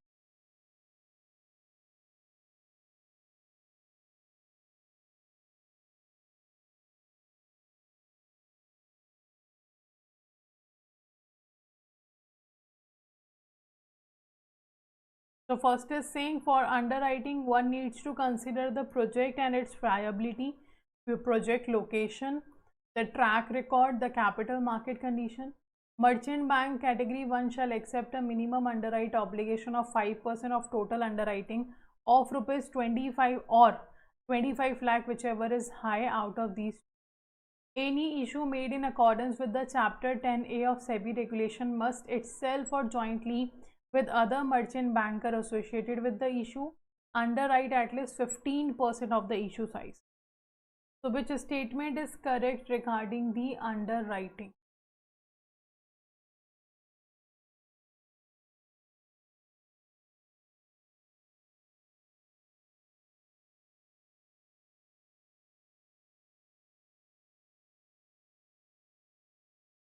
A, B, C or D?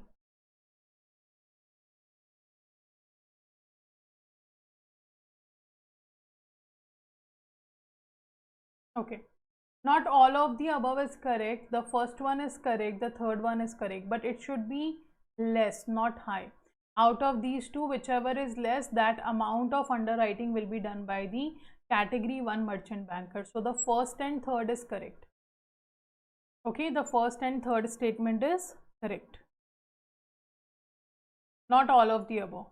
So you can see here, underwriting is one of the higher risk service of merchant banking. So it is necessary to be circumspect in accepting such business.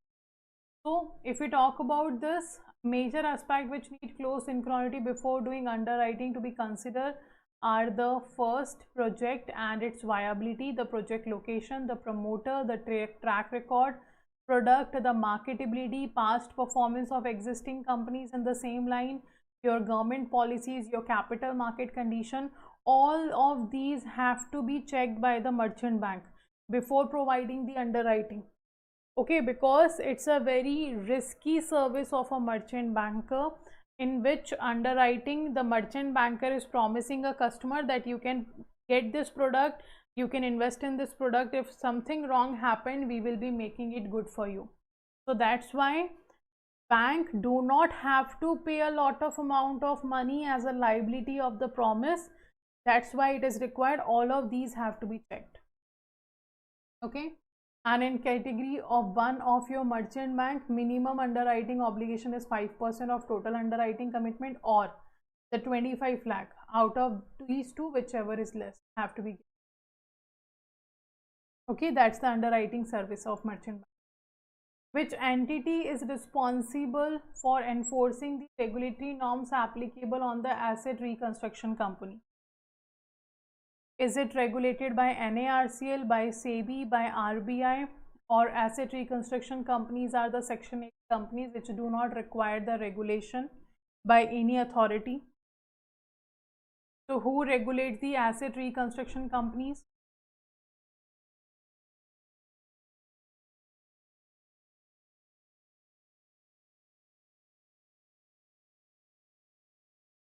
Very good. RBI does, है ना? Who regulate it? It is regulated by RBI. Next, which of the following are the participants of the derivative market? Derivative markets have 3 participants.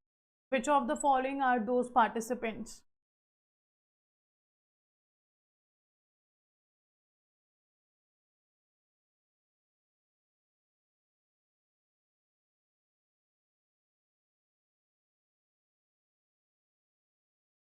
Okay, the right answer is hedgers are there, speculators are there, arbitrators are there, but not the portfolio manager. So 1, 2 and 3 are the participants of derivative market. Okay, 1, 2 and 3 are the participants of our derivative. Right answer is D. Next, which of the following is the types of international factoring? Which of the following is the type of international factoring?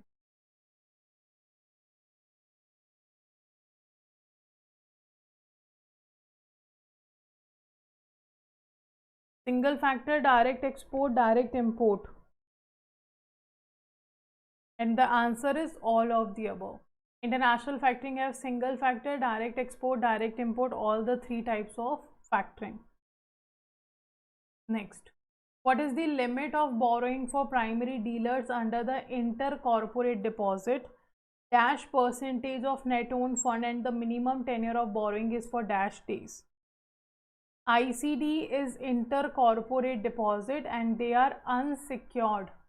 They are what? They are the unsecured instrument and also uncollateralized. No collateral will be taken by the parties from each other. In the ICD, the corporates are providing loan to each other, and because the corporates are participating here and they are providing loan to each other, that's why they are unsecured.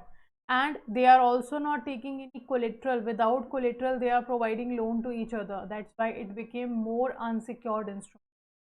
And 150% of net owned fund will be taken for 7 days. Okay, that's the for primary dealers. If we talk about ICD, the ICD duration is from 1 day to 1 year. Okay, and the most used ICD or most common used, or you can say most common or used ICDs for the 90 days. Okay, like maximum corporates take a loan under the ICD for 90 days, but the duration can be from 1 day to 1 year. Okay, and for the primary dealers can only borrow, they cannot provide loan here, they can only borrow. So for them, the 7 days minimum tenure is there. Okay, all these tenure are different, Hana, the different condition. The ICD have a overall 1 day to 1 year. The most used ICD is of a 90 days, and for primary dealers borrowing, ICD duration is 7 days minimum. Okay, do not get confused between all of these dates. So right answer we have is a C. Now, which of the following can buy the government security? Can we say anyone can buy the government security? Whether it's a corporate, whether it's an individual person, whether it's an Indian citizen or a foreign citizen, whether it's an Indian bank or a foreign bank, whether it's an Indian company or a foreign company, everybody can purchase the government security. Everybody can participate in the government security. So right answer is all. Like anybody can or anyone can participate in the government security market. Achha, what is the name of the scheme which was introduced by RBI to maximize the retail individuals in the government security market? To maximize the contribution of retail individuals in the government security market, what scheme was introduced by RBI?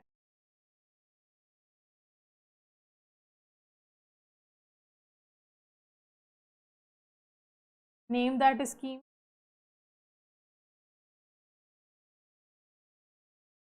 For retail individuals, RBI introduced that scheme.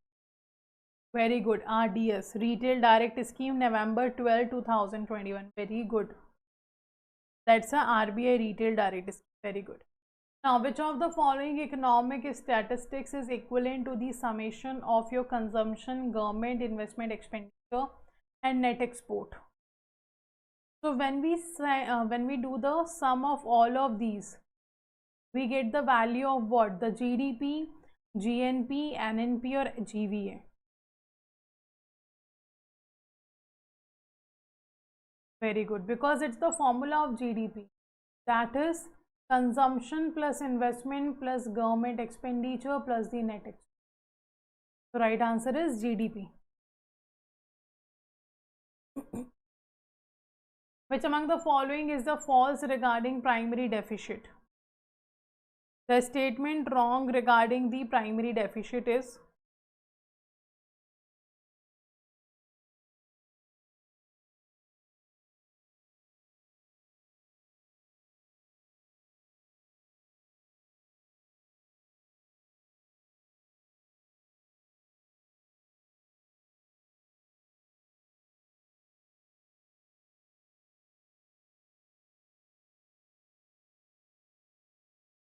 okay.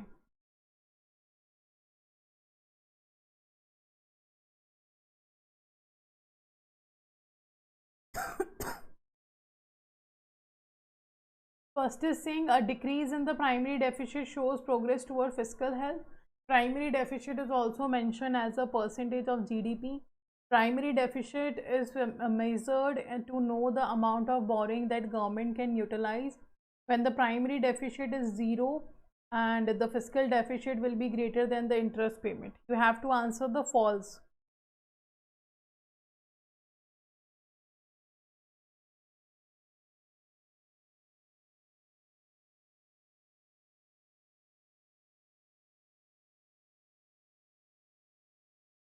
So, right answer is not C, D. We have discussed fiscal deficit equals to primary deficit minus interest payment. Sorry, primary deficit equals to fiscal deficit minus your interest payment.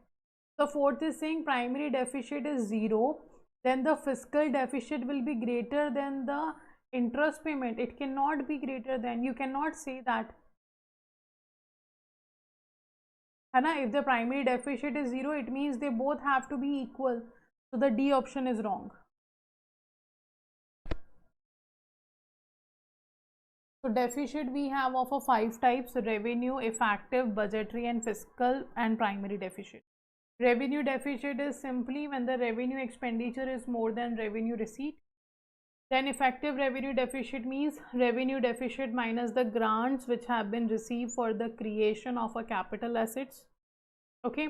Budgetary deficit, total expenditure minus the total receipts will be your budgetary deficit. Then fiscal deficit we have is a total expenditure minus the total receipts.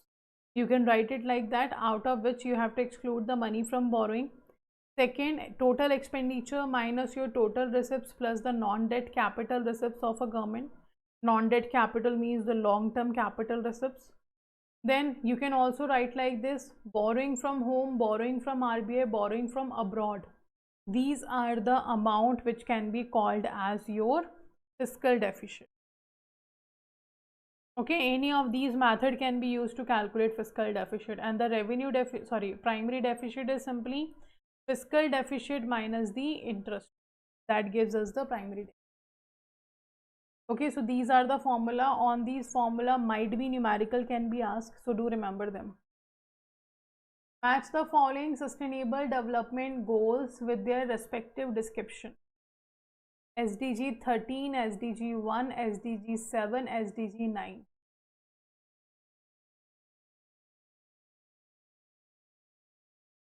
Chalisa session will be in the morning tomorrow. Morning 5 a.m. Okay, tomorrow morning 5 a.m. Chalisa session will be there.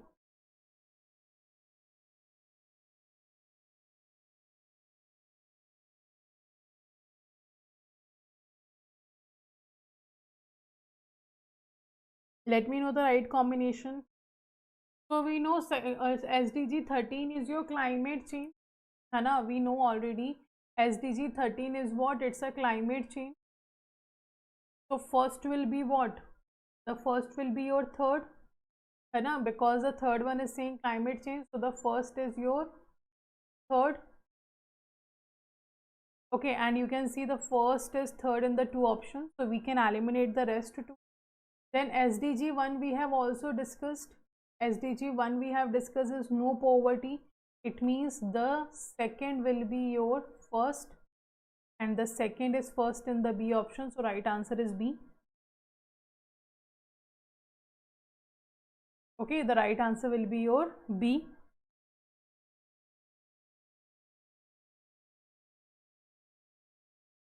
Okay, so these are the 17 SDG goals we have.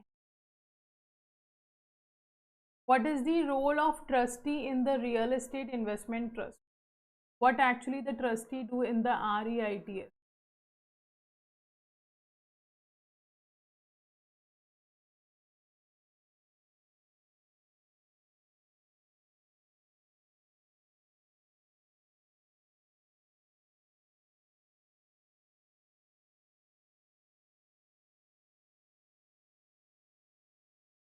Okay, first is saying to manage the real estate asset on behalf of the trust. Second is saying to hold the real estate assets of the trust in its trusteeship. To form a special purpose vehicle to hold the real estate asset. No, a special purpose vehicle are formed by REIT only. To sell units of REIT, no. It actually hold the real estate asset of the trust in its trusteeship. So right answer is B. That's the role of a trustee. So trustee will be appointed by the sponsor, and the trustee will hold the real estate asset of the trust in its trusteeship. Okay, and they are appointed by whom? They are appointed by the sponsor. Acha, how much investment sponsor have to do, which is mandatory, and for how long period?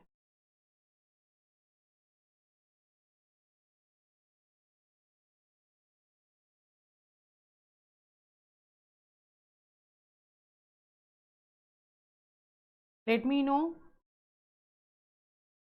Because special purpose vehicles are not formed by trustee, they are formed by the real estate investment trust only. That's why not C.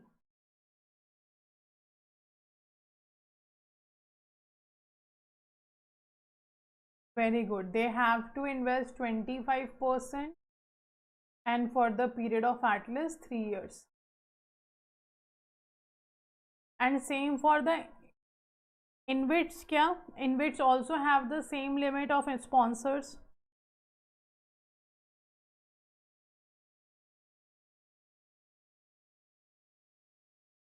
What is about InvITs sponsor? How much InvITs sponsor have to invest?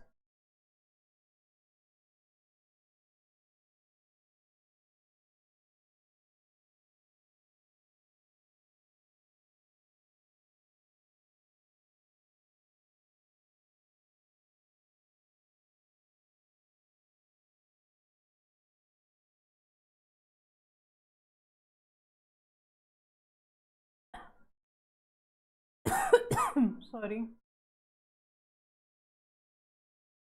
Okay, in InvITs it is 15%. I will write here. This is for REITs. For InvITs, sponsor investment will be 15% for at least 3 years. Okay, and in InvITs maximum 3 sponsor can be there. In InvITs maximum 3 sponsor can be there. Chalo next. Which of the following is our correct exit route for venture capital?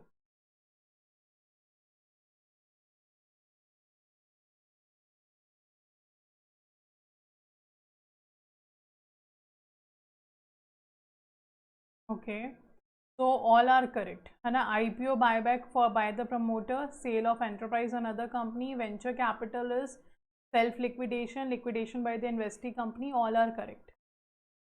Right is D. Now match the following regarding the definitions of a hire purchase, factoring, venture capital, leasing.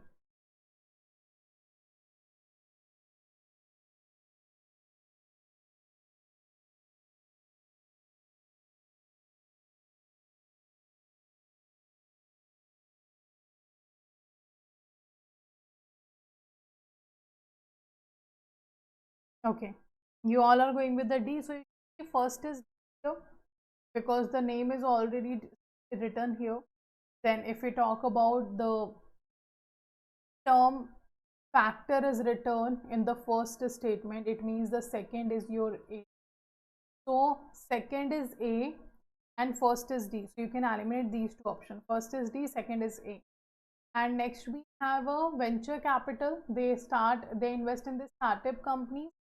So third is your B and the third is B. Right answer will be C. And our right answer will be C.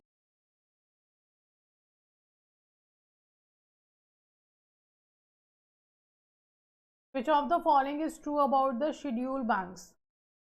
Which of the following is correct about the schedule banks? The schedule banks are those banks which are listed under the second schedule of RBI Act 1934. And our first is saying schedule banks are those with the paid up capital and raised fund less than lakh. All schedule banks regardless of classification are exempted from the maintaining a cash reserve ratio with Reserve Bank. Schedule banks are eligible to borrow from RBI at a bank rate and obtain a membership in a clearing house. Public sector banks do not fall under the category of scheduled commercial bank. Which of the following is true about the schedule bank? So first of all, D is wrong because public sector banks are a part of scheduled commercial bank. Okay. Second is also wrong because all the scheduled commercial bank have to maintain CRR SLR. It is mandatory. If they do not maintain, they have to pay a penalty to RBI.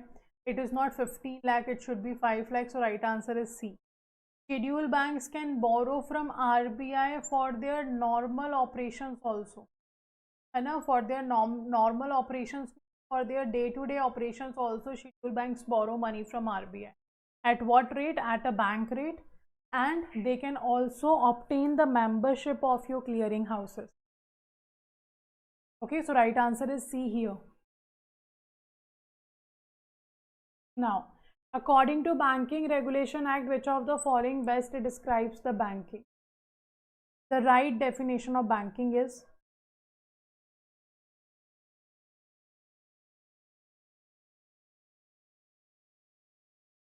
The right definition of banking is what?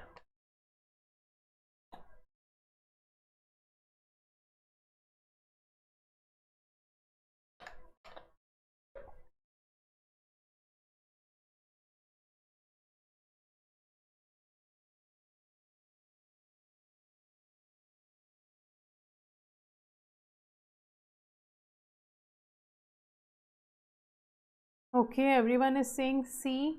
So banking refers only to process of lending. No. A banking company is defined as any company that transacts any form of business. No, not any form of business. Okay, banking involve accepting deposit of money from public. That's true. So for the purpose of lending, investment is true, which can be withdrawn by check, draft or order is also true. So right answer is C. Okay, right answer is C. Very good. And it is defined under Section 5 of your Banking Regulation Act 1949. Okay, do remember that. Next, RRB were established in 1975 based on the recommendation of which committee?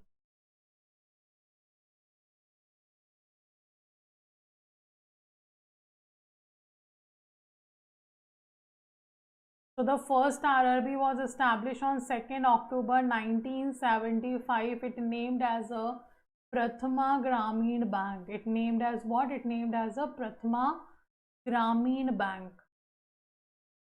Okay. Apart from that, if we talk about the RRB, in the RRB shareholding, if I talk about the RRB, it is with the central government, with the state government, and with the sponsored bank.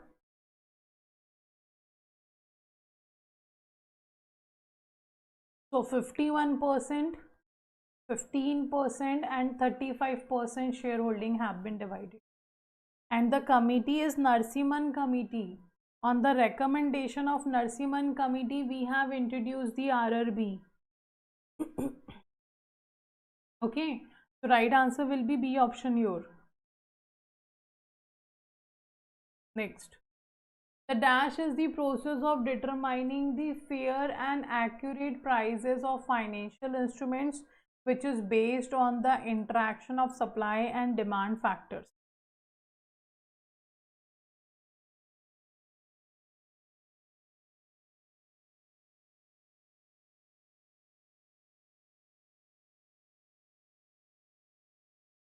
Acha, yes, sorry, I have written the 51. It's not 51, it's 50. It's a hand.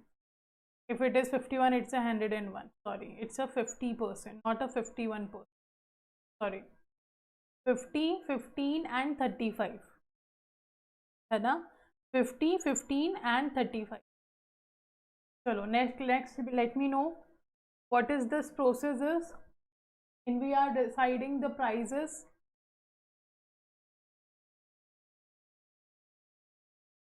Very good. It's a price discovery. Hana, it's a process of deciding price. That's a price discovery. Deficit financing means that the government borrow money from the dash. In the deficit financing, government is borrowing money from whom? From RBI, from local bodies, from big businessmen, from IMF.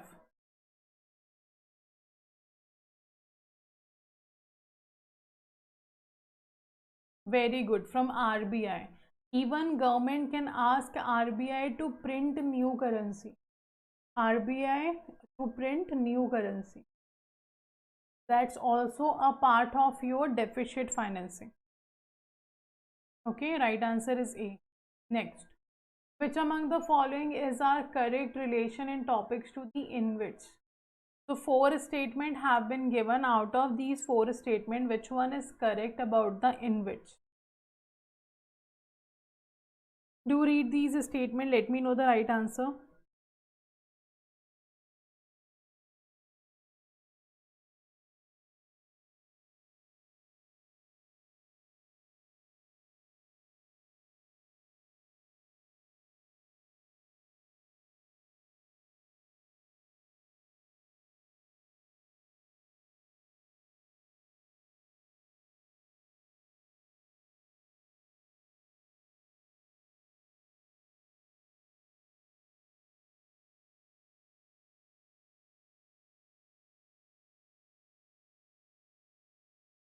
First is, according to recent report of Finance Ministry, Indian government needs to invest 4.5 trillion on the infrastructure till 2040 to improve the economic growth and community well-being. That's true. A special emphasis on structural reforms and foundation establishes the way of investment in the diverse sector. That's also true. Every country needs a defined infrastructure that can provide adequate facility for each individual, which paves the way for capital mobilization. That's also true. Okay, then an initiative called National Infrastructure Pipeline was launched to enable this investment. That's also true. So it means all the statement about the InvITs given here is correct. And all the statement given about the InvITs is correct.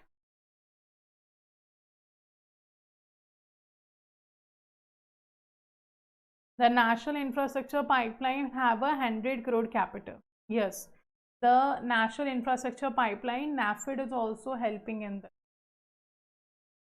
Next, read the following statement carefully and choose the correct option in primary dealership business.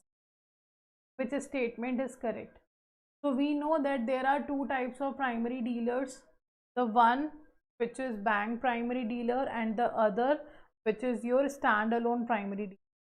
Okay, so on the basis of the type of primary dealer, we have to take a permission of RBI. So which statement is correct about taking the permission of RBI?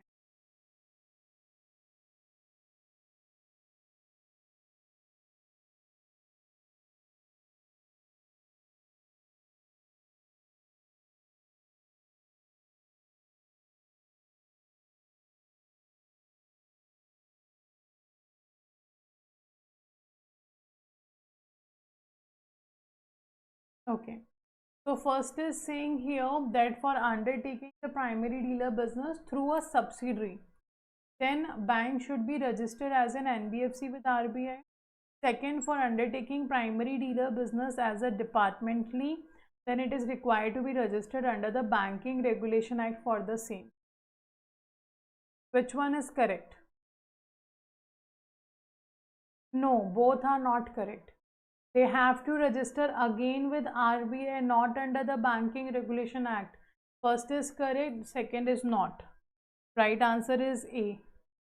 They have to register with RBI only, not as a NBFC, but have to be registered with RBI.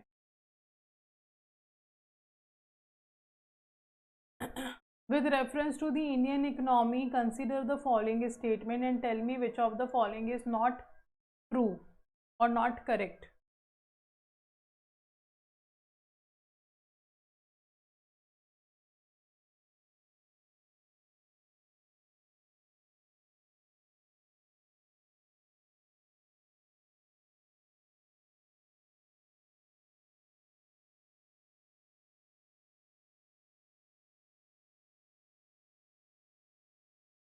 Not true statement you have to answer.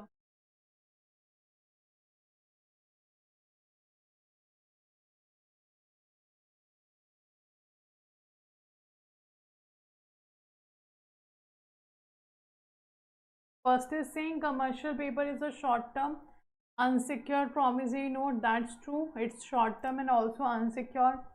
Certificate of deposit is a long term, not possible. Call money is a short term finance used for interbank transaction. That's also true. Apart from that, short term finance used for interbank transaction. Sorry. And the fourth is saying zero coupon bond are interest bearing. No, they do not have an interest. So not true statement is second and fourth. Right answer is B.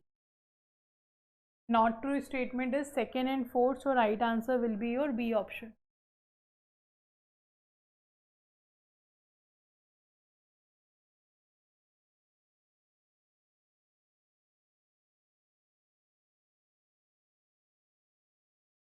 Next. Which of the following comes under the para banking services? So para banking is what? When the bank provide apart from its day-to-day activity or day-to-day transaction, any other additional services is known as para banking. So apart from its day-to-day services, if bank is providing any other kind of service to us, that is known as para banking.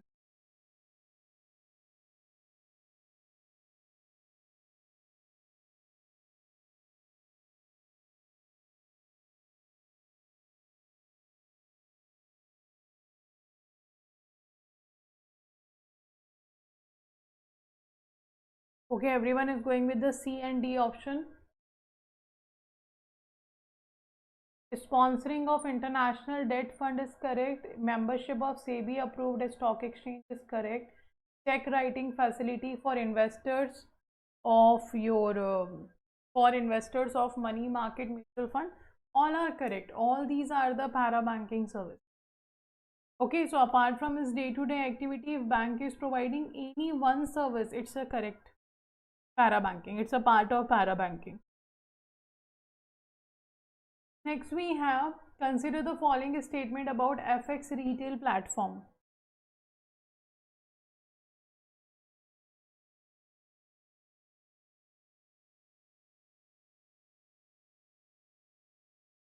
It is a web-based order matching trading platform for the customers of banks, which includes individual sole proprietors, partnership firm. The platform offers trading in cash, term, spot, forward instrument for up to a period of 13 months. You have to answer which statement is correct. An FX retail platform was also introduced by RBI for the retail individuals, so that they will be easily able to participate in the foreign exchange transaction.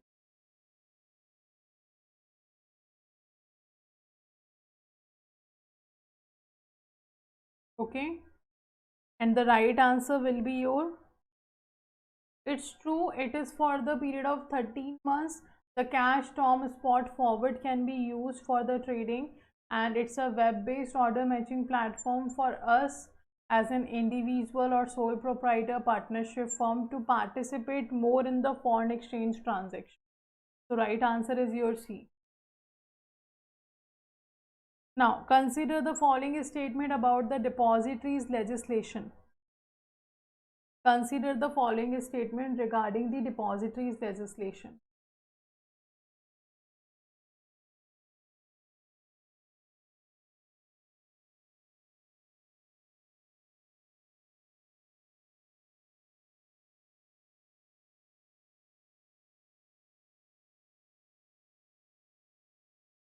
So it came into effect in 1996. It is the legal basis establishment of depositories to conduct the task of maintenance of ownership records of securities and effect the changes in ownership records. Then it aims at the materialization of securities, and you have to answer the correct one.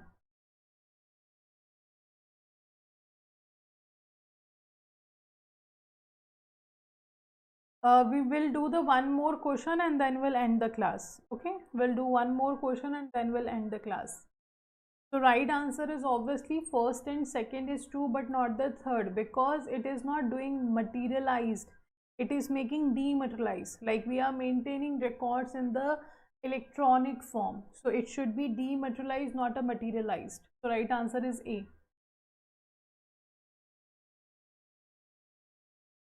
Consider the following statement about FIMMDA. Also let me know the full form of FIMMDA.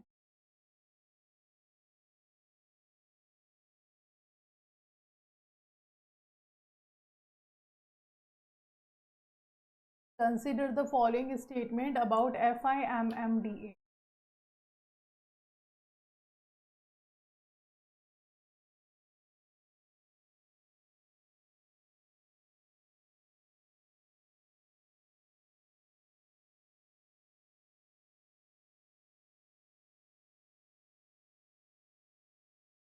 A, B, C or D? Which of the following will be correct?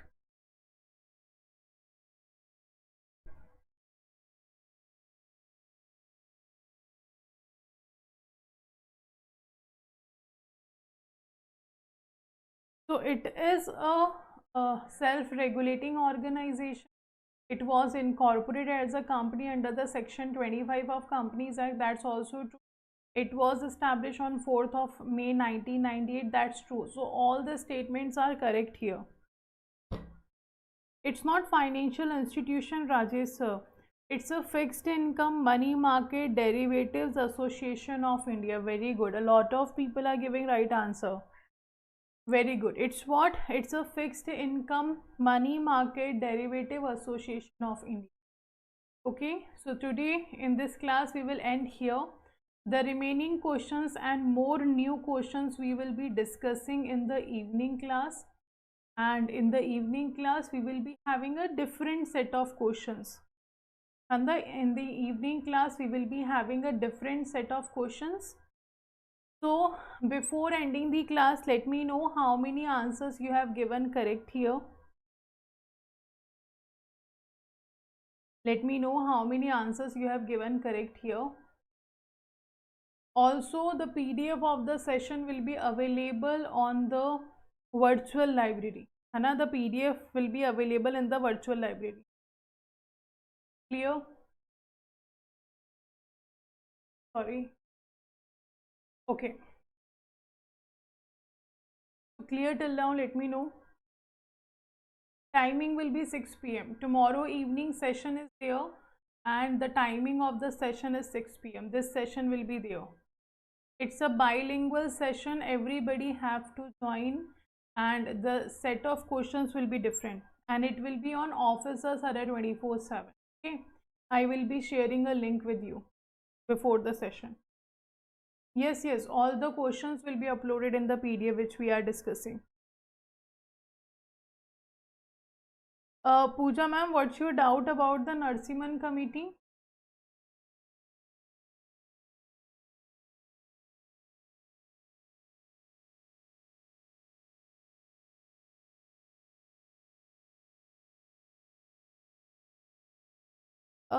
Nalina ma'am, I would say if you are on a leave, let's say for example, if you have taken a leave for today, I would say go through the module D and C first. If you haven't studied anything in a comprehensive way, I would suggest don't go for it, है ना? If you have a revision batch, if you have a crash course, then use the crash course and revision batch to study module C and D.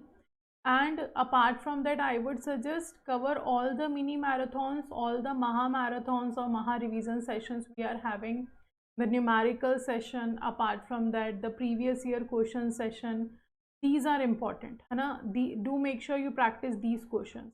And if you have a time, I would suggest go for the mock test. Give the mock test and do check the explanation there. It will be really helping. It will be really help you out. Okay.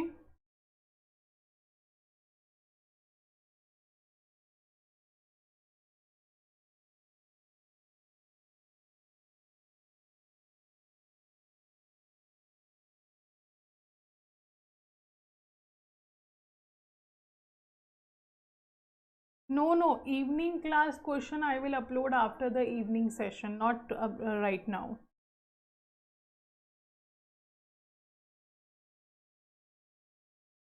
No, Shipra ma'am, I have done, and last night I have done the same message in the group. You can check it.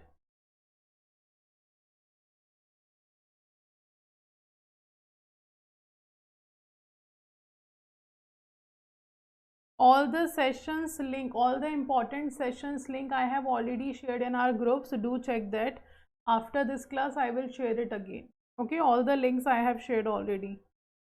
Yes, tomorrow morning you will have a Chalisa session also at 5 a.m.